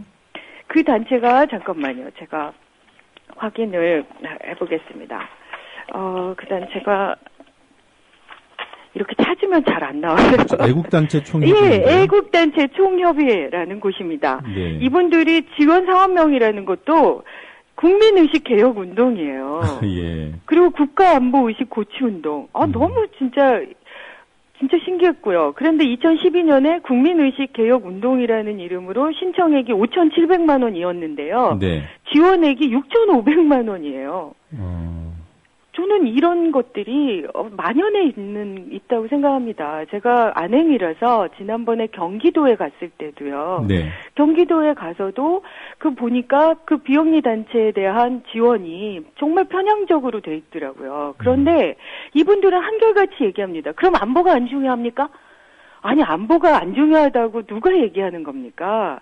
전체적으로 비영리 단체에 대해서 지원을 할 때는 그 공익 활동이 여러 가지의 다양한 그런 활동들에게 편중되지 않고 골고루 전달될 수 있는 것도 너무나 중요한 거죠. 그분들 스스로도 그렇게 요구하는 거거든요. 예. 그렇게 하고 있다고. 그런데 사실상은 그게 안 되고 있기 때문에 그 문제를 제기하고 있는데 대뜸 쥐어박는 식으로 그러면 그 안보가 중요하지 않아요? 이렇게 얘기한다고요. 네. 전 이런 상황이 진짜 이해할 수가 없죠. 아니, 그 안보라는 거 너무 중요하게 저도 생각합니다. 저 진짜 애국 시민인데 대뜸 어떻게 그러니까 야당이라는 것도 정말 국가 안보 너무 중요하게 생각하죠. 여러 가지의 정책들을 제안하고 그것을 평가받아서 저희가 그 정책을 실현해보고자 했던 건데 예. 그 야권 후보를 일방적으로 종북 대통령이라고 아까도 얘기하지 않습니까? 그것을 버젓이 정부의 지원금, 예산을 지원받아서 그 일들을 하도록 그렇게 방치하거나 동조한 거죠. 예. 그 비영리 민간단체에 대한 예산을 지원하는 그런 제도는 원래부터 있었던 거고요. 그렇습니다. 다만 조건은 비영리 민간단체가 정치 개입을 할 수 없도록 하는 것이고요. 그렇습니다. 네. 그게 너무나 중요한 기준이죠. 네. 그런데 국가 안보를 내세워서 사실상으로는 정권 안보 또는 특정 정치 세력 지원 활동을 했음에도 불구하고 국가 안보라는 명분으로 네. 포장을 해서 국가의 예산을 받아 챙겼다 그런 상황이군요. 그렇죠. 네. 그러니까 저희가 확인을 해보니까 비영리단체 지원법이 2000년부터 진행이 됐는데요. 네. 그러니까 다양하게 공익활동들을 할 수 있도록 그 유형들을, 그러니까 어떤 사업들을 우리가 뽑겠다. 예. 이렇게 얘기해서 뭐 환경도 있고 뭐 문화도 있고 또 취약 계층에 대한 것도 있고 이렇게 계속 고민을 해서 확대를 해서 유형들을 만들고 새로운 사업들을 신청하도록 권장하는 거죠. 네. 그런데 이명박 대통령 그 정권 때 2011년부터 갑자기 이명박 대통령님께서 그 전 부서를 향해서 국가안보 교육을 강화하라라는 그 지시를 내립니다. 그래서 그게 전방위적으로 이루어진 거고요. 그래서 우리가 지금 막 논란이 되고 있는 국가보훈처, 뭐 소방대청은 민방위, 뭐 군인들, 공무원들 이렇게 전부 정치 편향적인 안보 교육을 작년 그 대선 국면 때 사실상의 선거운동이 될 수 있는 야권 후보에 대해서 일방적으로 마치 야권 후보가 되면 국가안보가 위해가 되는 것처럼 네. 이렇게 교육들을 해왔던 건데요. 네. 여기서도 보니까 세상에 2011년부터 갑자기 그 몇 개의 사업 항목에 국가안보라는 게 들어옵니다. 네. 이게 그 전에는 국가안보 영역이 없었습니다. 예. 네. 그리고 2008년부터 저희가 확인해 봤는데요. 2008년, 2009년, 2010년에는 없었습니다. 국가안보 영역이 2011년에 새로 생겼다라는 것이 그동안에는 알려지지 않았던 사실입니까? 그렇습니다. 저희도 이제 그러니까 그 문제에 대해서 국정감사기간 때 갑자기 여러 가지 문제들을 확인하다 보니 이렇게 고리가 연결이 된 건데요. 우리가 네. 4월 달부터 문제 제기하면서 자료 제출을 요구했는데 안 주고 있었던 거죠. 예. 그런데 이제 이번에 또 예산 그 심의 과정이 있기 때문에 저희들이 계속 독촉을 해서 달라고 했는데 우리가 제대로 심의해서 발표할 수 없도록 시간을 조절한 거죠. 그러니까 저희가 어제 오늘 하거든요. 예산 심의를. 어제 했죠. 그런데 일요일날 주는 겁니다. 그러면 저희가 어떻게 그걸 심층적으로 분석해서 월요일날 문제 제기를 할 수 있겠습니까? 예, 알겠습니다. 네. 예. 그 이명박 전 대통령이 당시에 그 국가안보교육 강화를 지시한 시점하고 네. 또 2011년도 국가안보 영역이 그 비영리 민간단체 예산 대상의 항목으로 추가된 것하고 시기적으로 어떻게 연관이 되어 있습니까? 저는 그러니까 그 부분들이 지금 이제 저희가 확인해 봤을 때 국정원이나 또 국가보훈처나 이런 곳에서 2008년 촛불 시위가 굉장히 만연돼 있지 않았습니까? 네. 그때 아마 그 이명박 정권 쪽에서는 그 문제들에 대한 위기 분석, 원인 분석, 뭐 이런 이런 것들을 고민했던 것 같고요. 네. 그 과정에서 원세훈 전 원장의 그 지시강조 말씀 안에 들어있는 것처럼 젊은층 우분화 전략이라는 그런 문건들이 있었잖아요. 예. 그러니까 일방적으로 국민들이 좌경화돼 있다라고 보고 있는 것 같습니다. 네. 보고 있었던 것 같습니다. 그래서 그것을 다른 쪽으로 옮겨가야 된다라고 판단을 하고 그리고 그것을 위한 모든 그 방책들을 고민했던 것 같고요. 네. 그래서 이 부분들이 사실상 우리가 그 북한이라는 그런 그 아주 어려운 존재가 있고 그래서 끊임없이 그런 어떤 그 고민들이 있는 거지 않습니까? 그러니까 정치 중립적이어야 하는 국가 안보라는 이름을 굉장히 정권 안보로 악용한 거죠. 예. 그것의 정점이 지금 그 국정원인 거고요. 이것 또한 그러니까 비영리 단체에 대해서 지원을 해서 사람들에게 다양한 그러니까 보수 편향적인 그런 목소리들이 전달될 수 있도록 이런 식으로 편법으로 또 지원을 한 거죠. 예. 그러니까 그 국가안보 영역이 2011년도에 항목으로 추가된 것과 그 이명박 당시 대통령의 그 어떤 지시가 지금 상황으로서는 직접적인 연관이 있다 이렇게 말할 수 있는 상황은 아닌 것 같네요. 그런 흐름은 이해가 됩니다. 그런데 시기를 시기를 정확하게 저희가 확인할 수는 없는데요. 그 부분들이 아마 저는 그 연결이 다 돼 있다라고 생각합니다. 예, 알겠습니다. 네. 이게 이제 말씀을 들어보니까 이런 그 단체들은 2009년 또 대부분은 2011년 지금 거론해 주신 단체들은 2011년부터 이런 지원을 받고 활동을 해온 것으로 보이는데요. 네. 박근혜 정부가 바뀐 뒤에 이 단체들이 뭐 서로 다른 단체로 바뀌거나 이런 일이 있었습니까? 그러니까 아직은 지금 이게 원래 1월 달에 네. 사업들이 계획이 발표되고, 그러니까 지원 계획이 발표되고 신청을 받아서 5월 달 이렇게 결정이 되는 것 같습니다. 네. 그래서 일단은 지금 그러니까 박근혜 정권의 이런 입장들에 대한 부분들은 내년에 확인을 할 수가 있을 것 같고요. 네. 그러니까 올해 5월에 결정된 것은 그 정부가 출범하기 전인 1월에 신청한 그런 단체들이라는 얘기인가요? 그렇습니다. 네. 그럼 하여튼 여전히 지금 MB정부 때 지원을 받았던 단체들이 올해도 지원받은 것은 사실이군요. 그렇습니다. 네. 네. 돈이 얼마나 지원이 되는 건가요? 그러니까 저희가 지금 분석을 해본 결과요. 네. 올해는 아마 139억이 책정이 돼 있고요. 139억이요? 예, 그러니까 전체적으로 비영리 단체에 대한 네. 지원금이요. 네. 그런데 2011년부터 문제가 되는 2011년부터 2013년까지 그 국가안보라는 명목으로 관련된 사업에 지원되어 있는 금액이 어쨌든 그 3년 동안 약 34억 정도가 되는 걸로 보여집니다. 네. 그러니까 해마다 한 10억여 원씩 지원이 된 건가요? 그렇습니다. 2010년부터 매년 10억 정도 지원이 됐고요. 2012년에 15억 4,500만 원 정도가 지원이 됐고요. 그러면 2010년, 2011년에는 10억 정도. 네. 그리고 총대선이 있었던 2012년에는 15억 4,500만 원. 네. 그리고 2013년엔 줄어서 9억 1,300만 원 정도로 돼 있습니다. 이 국가안보 영역을 신설한 것 자체의 문제가 또 별개로요. 네. 지금 매년 한 10억 정도씩 책정되는 이 예산이 12년에만 유독 15억 원 넘게, 그러니까 50% 이상 늘었네요. 네, 그렇습니다. 그래서 아까도 제가 말씀드렸지만 한 단체한테는 다른 곳은 여러 가지 신청을 하면 이렇게 저렇게 다 잘라서 줄여서 지원을 하는데 그 단체 경우 같은 경우는 본인들이 신청한 금액보다 더 주는 이런 아주 말도 안 되는 그런 일들이 버젓이 이루어진 거죠. 예. 네. 이런 예산을 배정하고 집행하는 부처가 어디입니까?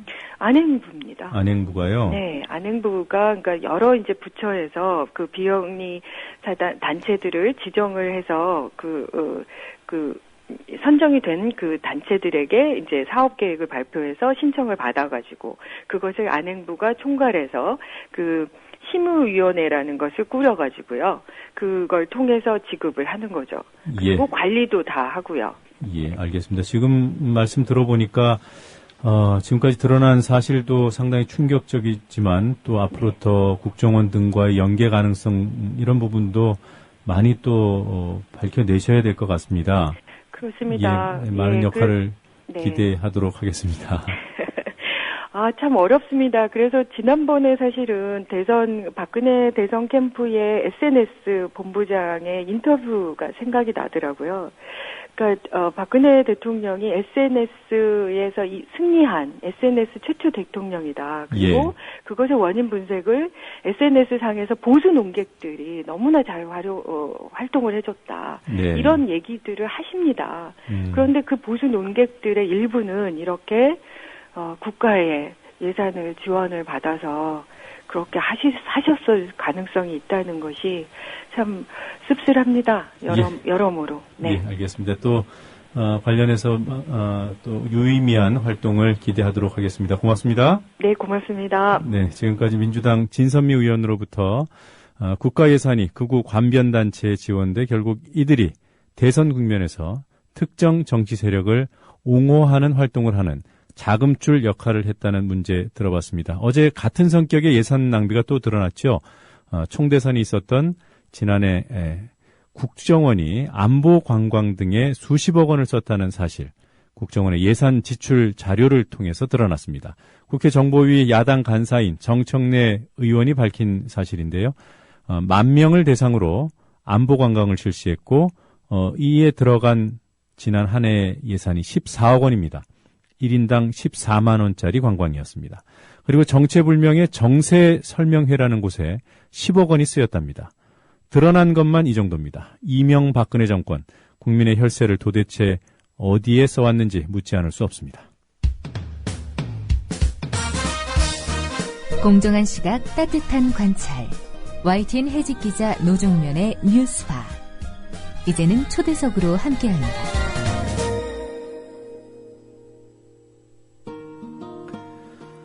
조선 말 개화기에 서구 열강과 일본이 서로 가지려고 혈안이 됐던 것이 바로 철도 부설권입니다. 그로부터 100년여가 지난 2013년 대한민국 정부는 철도 시설 분야, 즉 철도 부설권을 외국 자본에 개방하기로 했습니다. 그것도 몰래 말입니다. 철도 시설의 건설과 조달 분야를 개방하는 내용의 세계무역기구 조달협정 개정안을 지난 4일 국무회의가 기습적으로 의결한 데 이어서 지난 15일에는 박근혜 대통령이 재가를 했다고 합니다. 이런 사실이 뒤늦게 드러났죠.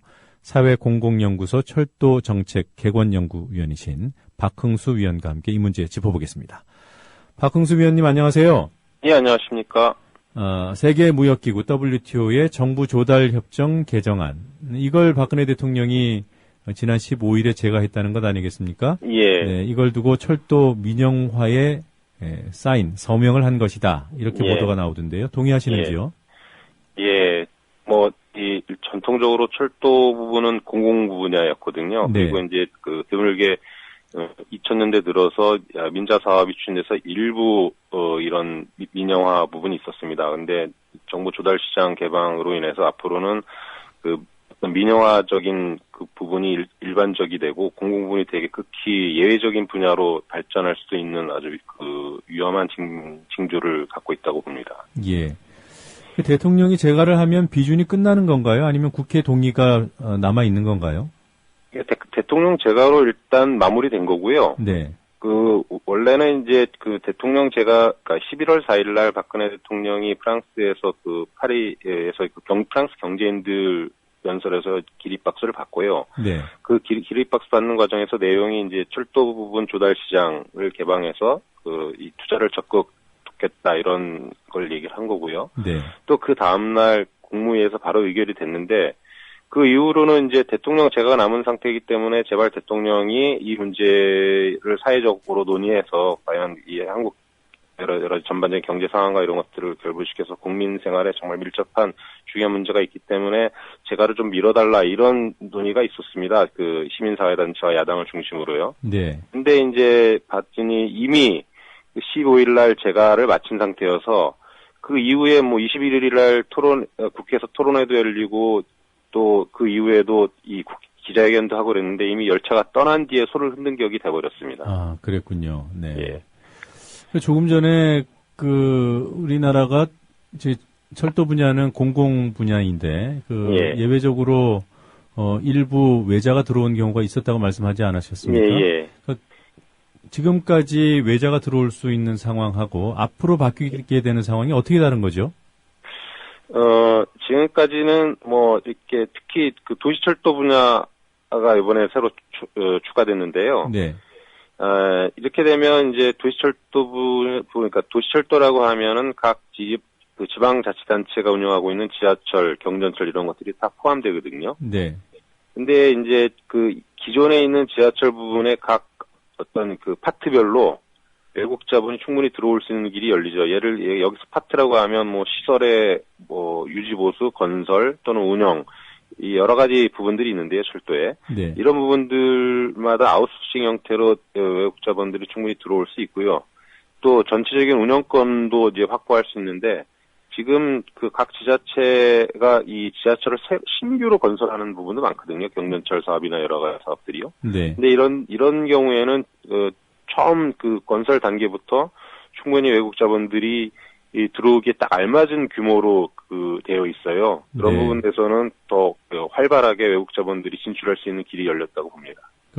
지금도 못 들어오는 건 아닌데 예. 이제 범위가 더 확대된다 이런 차이가 있는 건가요? 아니요. 지금은 이 정부 조달 시장 개방 이전에는 네.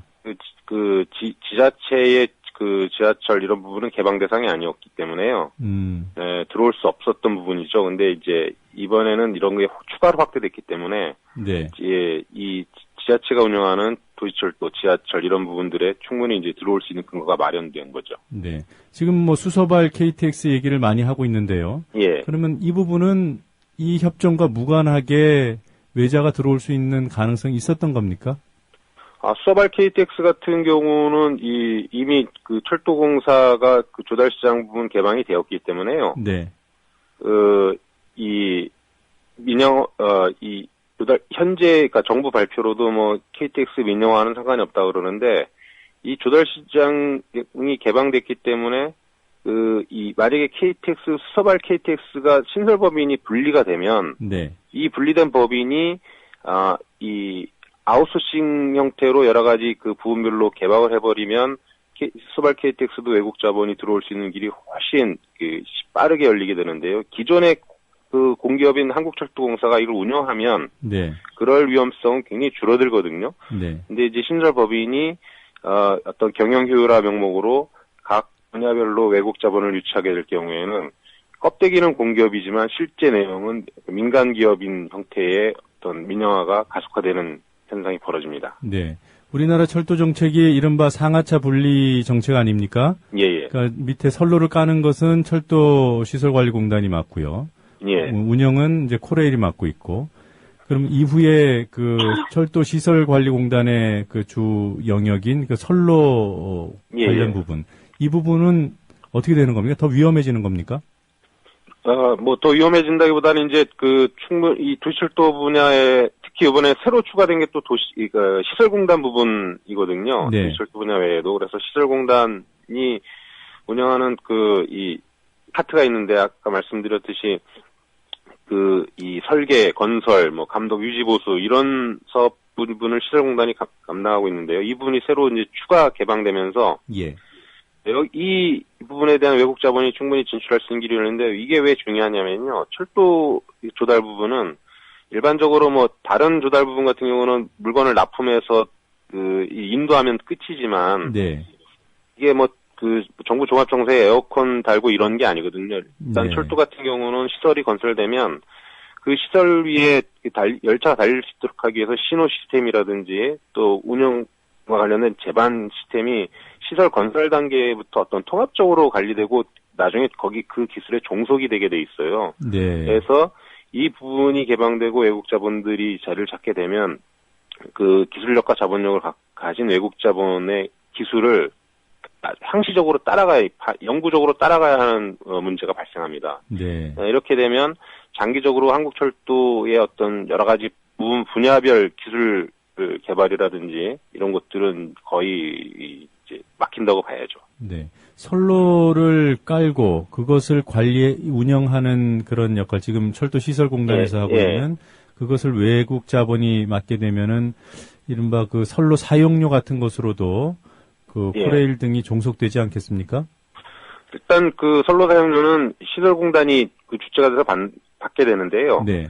근데 이제 이 시설공단이 담당하고 있는 각 분야별로 외국 자본이 들어오게 되면 결국 그 선로 사용료는 이 외국 자본들의 어떤 이익을 보장하는 수단으로 전락할 수가 있습니다. 네. 제가 이 순서를 소개하면서요, 이렇게 얘기했습니다. 개화기 철도 부설권, 이것이 100년 만에 다시 외국 자본에 개방되게 됐다. 이런 비유가 혹시 과하진 않았습니까? 너무 적절하고 타당한 비유고요. 이 개화기 때 열강들이 한국에 요구했던 것은 이제 지하전의 어떤 개발권, 한강 개발권과 철도 부설권이었거든요. 네. 특히 근대 교통수단의 어떤 맹아인 철도를 장악하게 되면 그 지역에 대한 실질적인 지배권을 확보할 수 있다는 것 때문에 굉장히 많은 노력들을 기울였습니다. 네. 열강들에서 경의선, 경부선, 경인선 이런 부분들의 각 열강들이 싸움이 있었는데요. 지금 한국철도가 이 새로운 또 이렇게 전환기를 맞고 있거든요. 이전에 어떤 낙후됐던 사양산업이라는 측면보다는 이제 새롭게 대한교통수단으로 자리 잡고 있고, 또 이제 대륙철도 연결 사업 이런 것들도 이제 전망을 갖고 있거든요. 네. 또 각 지역의 도시철도 사업도 활발하게 진행되고 있고요. 이런 측면에서 되게 이제 철도가 주요 교통수단으로 새롭게 부상하는 과정인데 여기에 이제 외국 자본들이 눈독을 들이는 것은 이런 그러니까 크게 성장하고 있는 철도 시장에 충분히 이제 들어올 수 있는 메리트가 생겼다. 이전 같은 경우는 뭐 이런 정부 조달 시장과 무관하게 한국 철도 시장의 규모가 협소해서 외국 자본이 이렇게 매력적인 시장으로 보지 않았는데 앞으로의 어떤 전망이나 이런 것들을 볼 때는 충분히 외국 자본이 이 철도 시장에 들어올 수 있는데 이렇게 되면 이제 한국 철도 시장에 외국 자본이 다수 들어오게 되면 주요 이 한국의 어떤 이 혈맥이라고 볼 수 있는 철도가 이제 남해선에 운영되게 되는데 이건 여러 가지 차후에 많은 문제를 발생시킬 수 있다고 봅니다. 네. 뭐 일단 대통령이 재가를 했기 때문에 아까 말씀하신 대로 절차는 다 끝났고요. 그것도 효력이 발휘되는 거 아니겠습니까? 네. 이게 이제 재가가 끝나고 이 WTO GP 협정국 간에 이 재가서를 다 모으게 되고요. 네. 이 모으게 돼서 이 협정국 3분의 2가 다 모아지면 그때부터 이제 현실적으로 이게 적용이 되게 됩니다. 12월 초에 하와이에서 한다는 게 그겁니까? 그러니까 그 하와이를 비롯해서 계속 그 WTO 이 GPA 협상 관련 회의가 열리는데요. 그때마다 이제 그 각 나라가 이런 재가된 각 나라별로 이제 협정 문안의 재가서를 모으게 되는 과정이 쭉 진행될 것으로 보입니다. 그럼 3분의 2가 안 모이길 말아야 되는 상황일까요? 네. 모이게 될 것 같습니다. 네. 자, 이렇게 철도 분야가 더 넓게 외국 자본에 개방이 되고, 외국 자본이 들어오게 되면, 현재 우리 철도 산업과 외국의 철도 산업이 경쟁을 하게 될 텐데요. 예. 어떻습니까? 버틸 수 있을까요? 지금 이제 이 문제가 불거지니까 정부에서는 그 약 600억 달러에 이르는 유럽의 그 철도 시장에 우리가 안정적으로 참여할 수 있는 길이 열렸다라고 이렇게 발표를 했거든요. 예. 근데 이건 이제 말이 안 되는 얘기고요. 그 철도 시장 경쟁력으로 볼 때 한국과 이 해외 선진국들의 차이는 하늘과 땅 차이입니다. 뭐 항공모함하고 돛담배 싸움과도 마찬가지인데요. 애초에 2003년에도 한국 철도 시장 개방을 해달라고 선진국들이 줄기차게 요구를 해왔고, 그때는 이 한국 철도 산업 경쟁력이 없기 때문에 개방할 수 없다고 외교통상부가 방향을 잡고 그렇게 추진을 했습니다. 예. 근데 이제 지금과 상황은 달라졌느냐? 이 세계 철도 시장은 이제 이 봄바르디어가 세계 최고 1위 기업이고요. 차량 분야만 보더라도. 예. 그다음에 이제 알스톰, 지멘스, 그래서 아주 전통적으로 한 2차 대전 시기부터 유지된 이 철도 기업들이 다국적화되면서 굉장히 큰 자본력과 기술력을 갖고 있습니다. 예. 이런 회사들이 철도 시장 전반을 장악하고 있고요. 한국은 고속철도 시장 같은 경우는 아예 진출도 못하고 있고요. 그리고 이 현대 로템이 맡고 있는 차량 제작 분야에 한해서 일반 철도 부분의 한 2.5% 정도 점유율을 갖고 있거든요. 야, 전 세계 그러니까, 2.5%요? 예. 2.5% 같은 경우는 거의 이 시장에서 영향을 행사할 수 없는 기술력을 갖고 있는데, 그리고 또 철도 시장이 이 대기업만 필요한 게 아니라 어떤 집단화된 클러스터, 그러니까 중소기업 집단, 강한 중소기업 집단들도 많이 필요하거든요. 여기서 기술 개발이 이루어지고 해야 되는데, 그런 어떤 인프라도 부족한 상황에서 이렇게 개방이 되면 한국 철도 산업이 유럽 철도 선진국에 진출해서 그 조달 시장에 어떤 수익을 올린다기보다는 현재 있는 한국 철도의 기술력마저 동속화되고 하청화되는 이런 결과를 낳게 될 가능성이 굉장히 커집니다. 예. 미국하고 FTA를 하면서 자동차 시장이 우리 또 미국에 개방해야 되는 그런 상황이어서 여러 가지 우려가 있었습니다만 정부가 일관되게 얘기했던 것이 우리의 기술력을 믿자. 그리고 우리가 더 팔 게 더 많을 것이다. 그러니 국익에 도움이 된다. 자동차뿐만이 아니라 어떤 시장 개방을 논의할 때라도 그것을 내주면 얻는 것이 있다라는 얘기를 국민에게 적극적으로 설득을 해왔거든요. 철도 산업과 관련해서 우리가 이렇게 개방을 하면 어떤 이득을 보게 됩니까? 보게 될 가능성이 있나요? 일단 한국 철도가 얻는 이득은 하나도 없을 거라고 보여집니다. 이게 한국이 그나마 반도체나 자동차 산업 같은 경우는 나름대로 비교율이라든지 경쟁력이 있고 이 일정한 시장을 점유하고 있는 부분도 있는데요. 예. 철도 시장은 그런 산업과 비교할 때는 엄청나게 이 세계 수준과 격차가 있고요. 기술적으로도요. 네. 또 더 발전할 수 없는 부분이 한국 철도 시장 규모가 워낙 협소해서 규모의 경제조차 발생할 수 없어서 내부적인 시장에서도 이 새로운 어떤 기술 개발이라든지 이 어떤 운영 이런 것들을 확보할 수 있는 게 굉장히 힘든 상황입니다. 그런 상황에서 이 엄청난 이 자본력과 기술력을 갖고 있는 외국 기업들이 철도 시장에 들어오게 될 경우에 한국 철도가 얻을 수 있는 것들은 거의 없다고 보여집니다. 네. 그래서 오히려 하청화가 가속될 것이다 이렇게 보시는 거군요. 예. 그럼 이런 문제 때문에 그러니까 대국민 설득할 명분이 최소한도 확보가 안 돼 있기 때문에 밀실에서 은근슬쩍 처리해버린 건가요? 저는 그럴 수도 있다고 보는데요. 특히 이런 아주 중요한 조달 부분 개방 문제와 여기에 또 관련된 철도 분야가 중요한 문제를 갖고 있고 이런 문제들은 좀 사회적 논의가 더 광범위하게 벌어지고 그 과정에서 한국 철도 산업이 진정에 발전할 수 있는 길들은 무엇인가 이런 것들이 사회적으로 더 깊게 논의됐어야 된다고 보는데요. 네. 근데 이런 중요한 문제들을 아무도 모르게 그리고 이미 대통령 재가가 났음에도 불구하고 마치 안 난 것처럼 기다리고 있는 것처럼 이렇게 밀실에서 은밀히 진행됐다는 것은 정말 이 국가의 역할이 과연 무엇인지 이런 어떤 고민도 들고 있습니다. 예. 자, 이렇게 될 때까지 야당은 뭐 했나 이런 생각도 들어요. 숨기는데 그걸 찾아내지 못했다고 탓하기는 어렵지만 앞으로 그 야당이 어떤 역할을 해야 된다고 보시는지요? 가장 중요한 부분은 이제 이 정부 조달 시장이 개방됐기 때문에 민영 환경이 광범위하게 이제 열린 거거든요. 네. 그런 측면에서 중요한 부분은 이제 수서발 KTX 신설 법인을 새로 설립하려고 하고 있거든요. 정부가. 네. 이게 이 수서발 KTX를 경쟁시켜서 효율화하겠다는 건데요.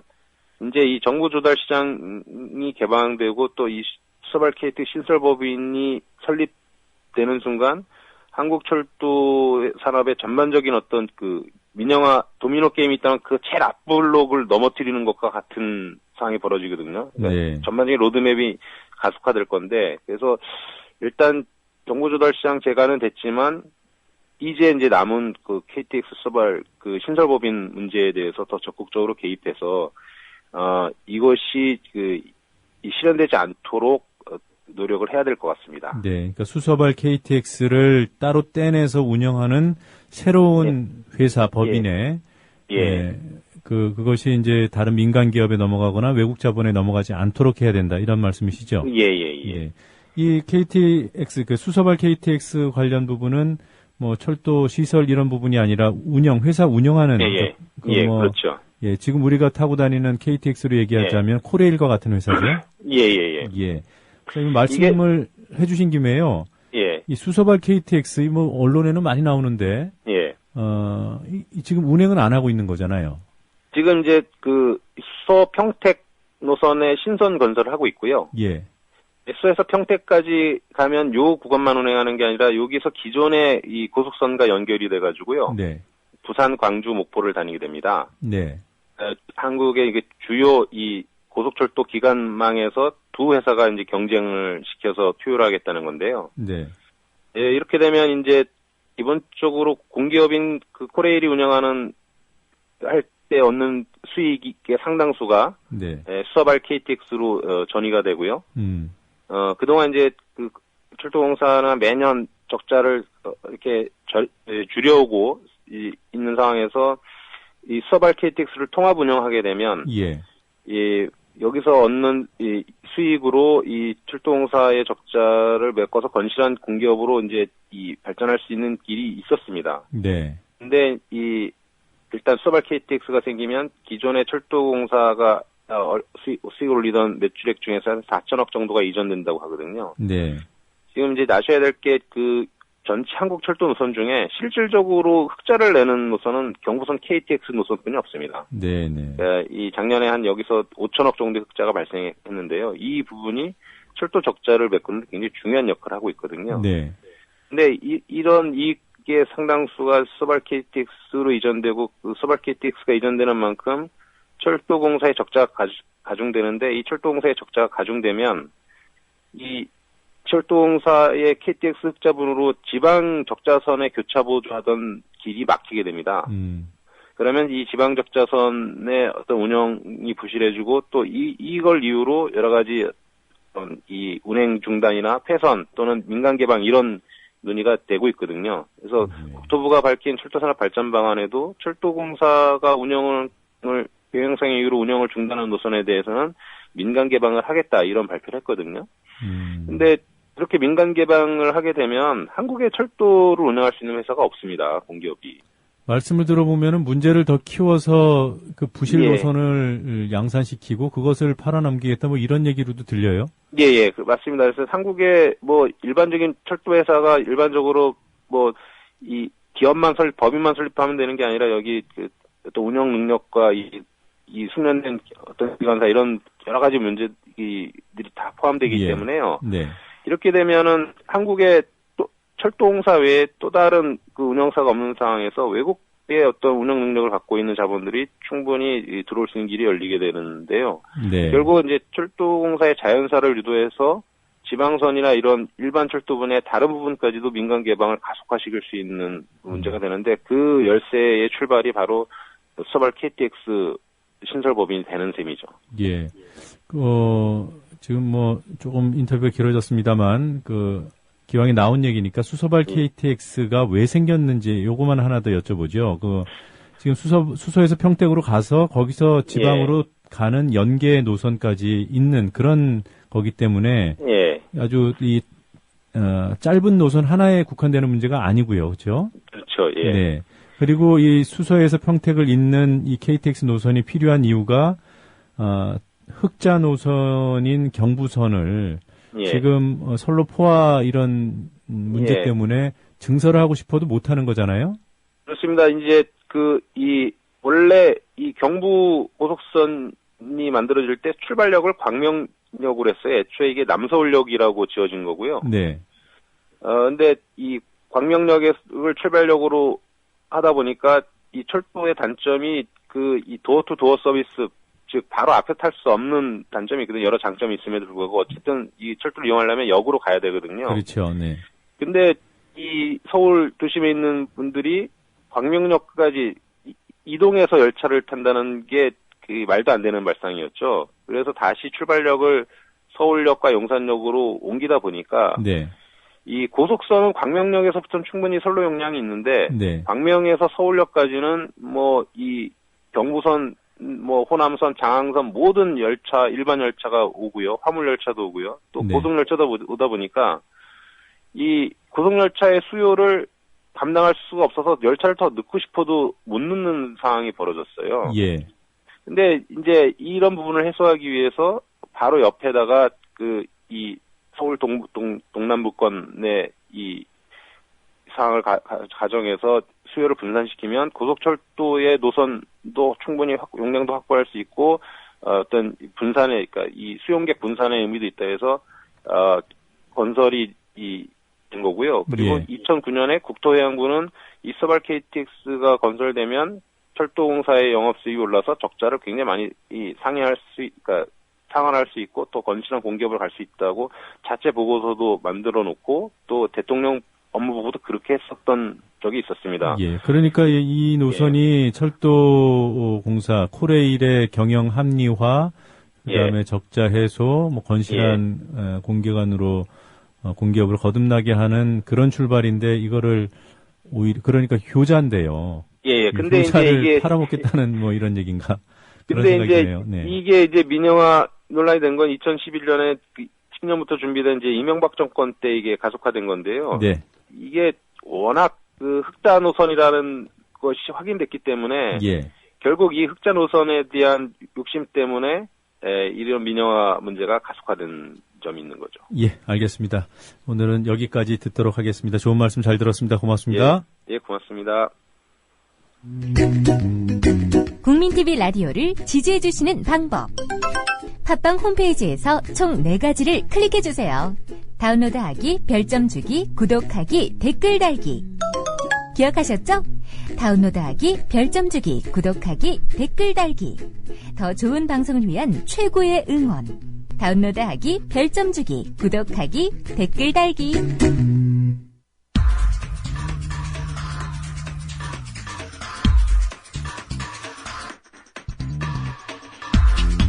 소리로 듣는 시사 만평.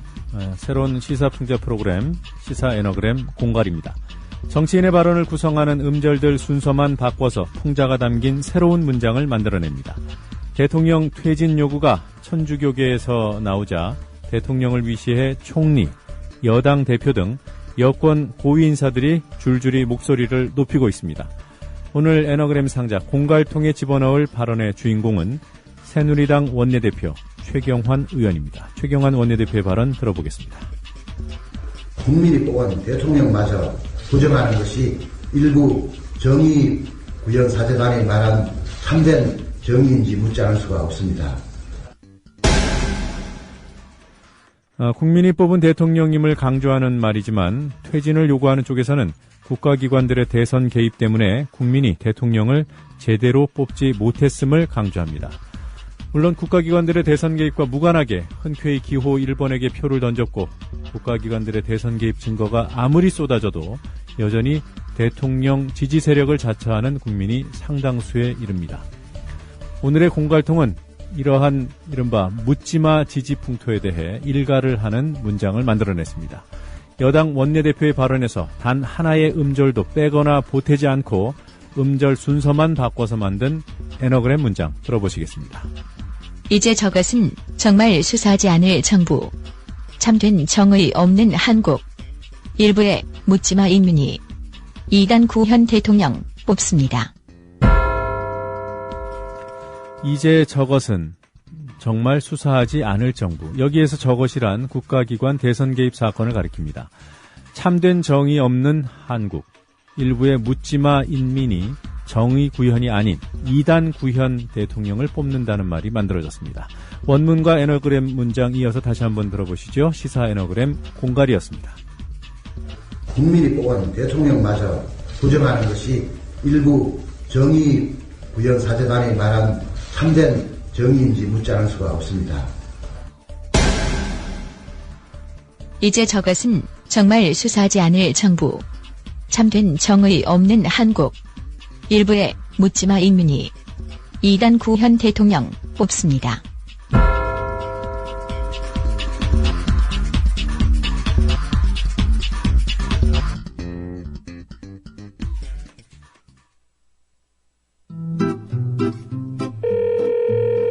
조합원님 안녕하십니까. 여기는 대한민국 공정언론 미디어협동조합 국민TV입니다. 홈페이지에 가입한 지 오래됐는데도 아직 예비 조합원이어서 많이 놀라셨죠? 저희도 조합원 2만 명을 향해 가고 있는데 출자금을 납부한 조합원이 14,000명이어서 깜짝 놀랐습니다. 혹시 출자금 납부를 깜빡하신 거 아니신가요? 1좌당 5만원. 가입할 때 한 번만 내면 되는데 몰라서 많이 당황스러우시죠? 이제 카드 결제도 되는데 이것도 모르셨죠? 국민TV로 들어오셔서 로그인하시고 마이페이지에서 납부해주시거나 계좌 이체해주시면 바로 예비자를 떼어드립니다. 예비 조합원님, 미디어 협동조합 국민TV 조합원이 되는 길 완전 쉬워서 당황하셨어요?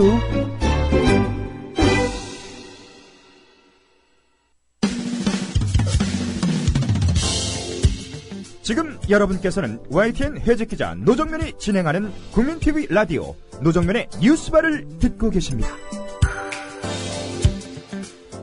태생부터 문제인데 하는 짓은 더 문제여서 흔히 괴물로까지 불리는 방송이 있습니다. 바로 종합편성 채널 종편입니다. 종편이 출범 2년을 앞두고 있습니다. 출범 초기 조롱의 대상이 됐던 낮은 시청률은 대선을 거치면서 어느 정도 극복해냈지만 재방송 채널, 편향된 유사 보도 채널이라는 비판은 여전합니다. 이번 주 오보의 역사는 종편의 오보를 다루겠습니다. 기자협회보 장우선 기자 나와 계십니다. 안녕하세요. 안녕하세요. 종편 출범 초기에 있었던 오보 사례부터 알아볼까요? 예, 2011년 12월 1일 그 채널A 개국 첫 단독 보도였는데요. 예.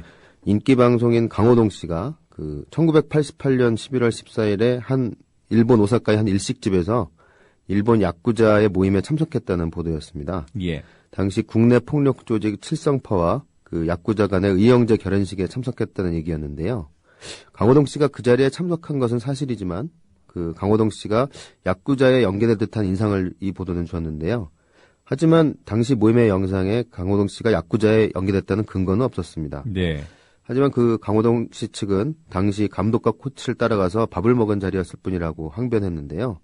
그리고 고3이 당시에 뭘 알았겠냐면서 자신이 마치 그 조폭과 연루된 것처럼 악의적으로 보도됐다고 반박을 했습니다. 네. 하지만 당시에 그 탈세 문제로 좀 자숙 중이었던 강 씨는 그 정정 보도나 다른 요구를 하지는 않았는데요. 그 이 채널A 보도는 지난해 1월 일부 정정이 됐습니다. 당시 예. 채널A는 최창식 전 대한시립협회 회장이 수원파 보스로 이 행사에 참여했다고 보도했는데요. 하지만 최창식 씨는 수원파 조직 결성 혐의에 대해서 무죄 판결 받은 것으로 확인됐습니다. 네, 정정 보도를 했지만 정정 보도에 또 오류가 있었군요. 네. 김연아 선수가 TV조선 앵커를 맡게 됐다. 이런 보도도 초기에 있지 않았습니까? 네, 이 사례는 사실 낚시성 기사라고도 할 수 있을 것 같은데요. 네. 조선일보가 TV조선이 개국하는 2011년 12월 1일 일면에 낸 기사입니다. 김연아 선수의 사진과 함께 9시 뉴스 앵커 김연아입니다. 라는 제목의 안내 기사를 내보냈는데요.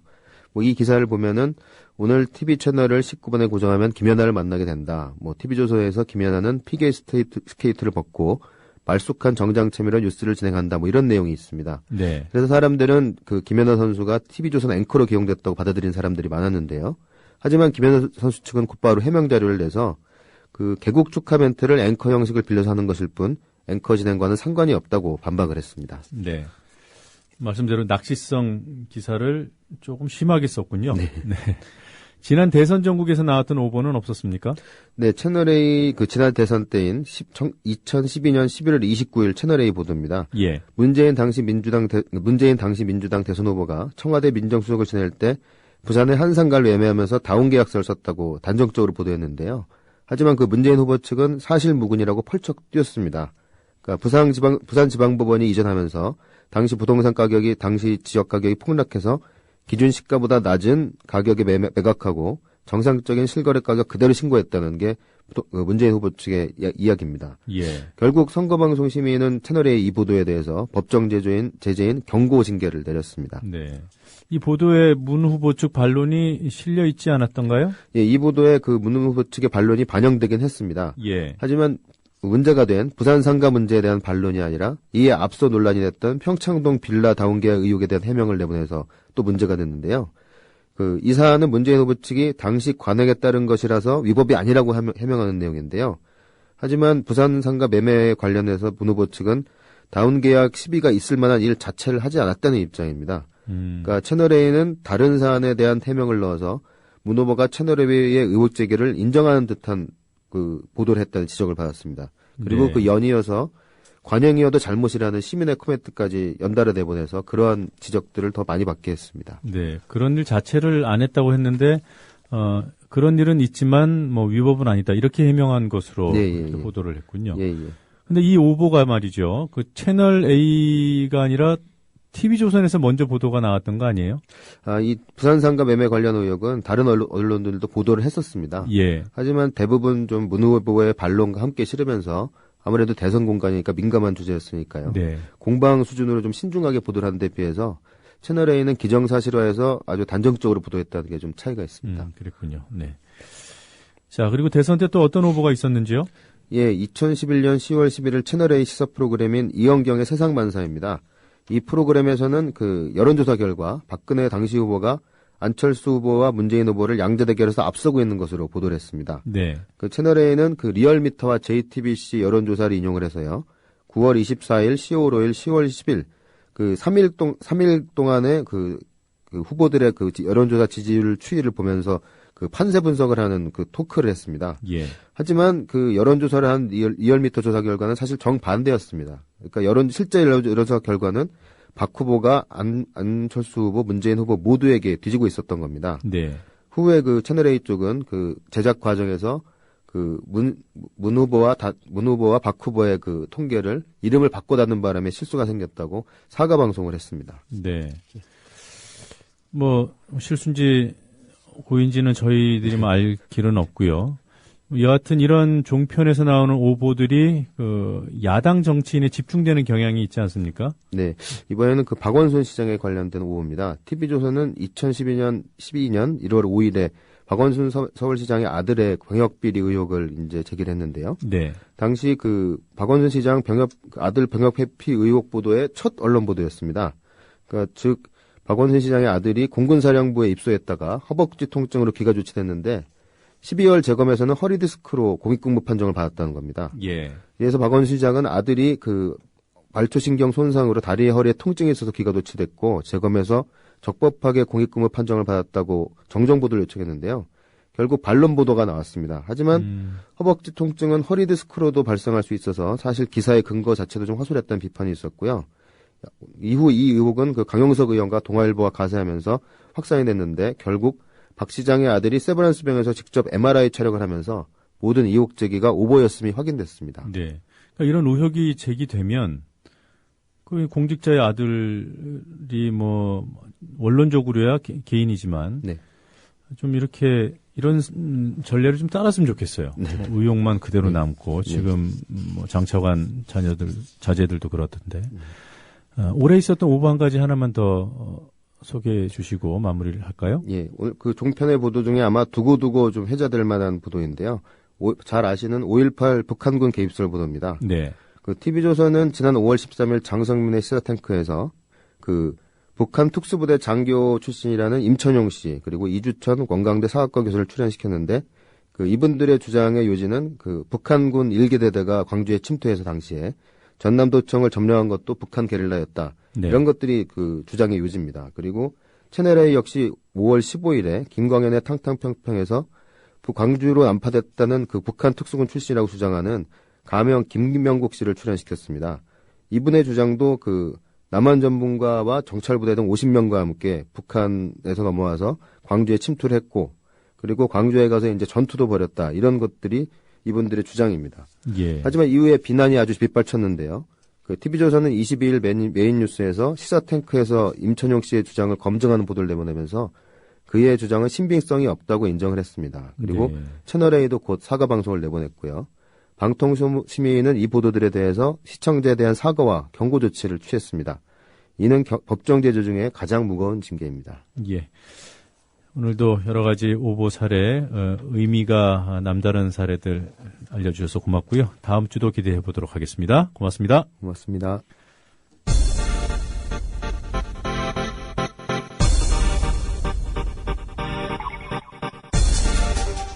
네, 이효도 상공에 중국이 방공 식별구역을 선포해서 문제가 되고 있습니다.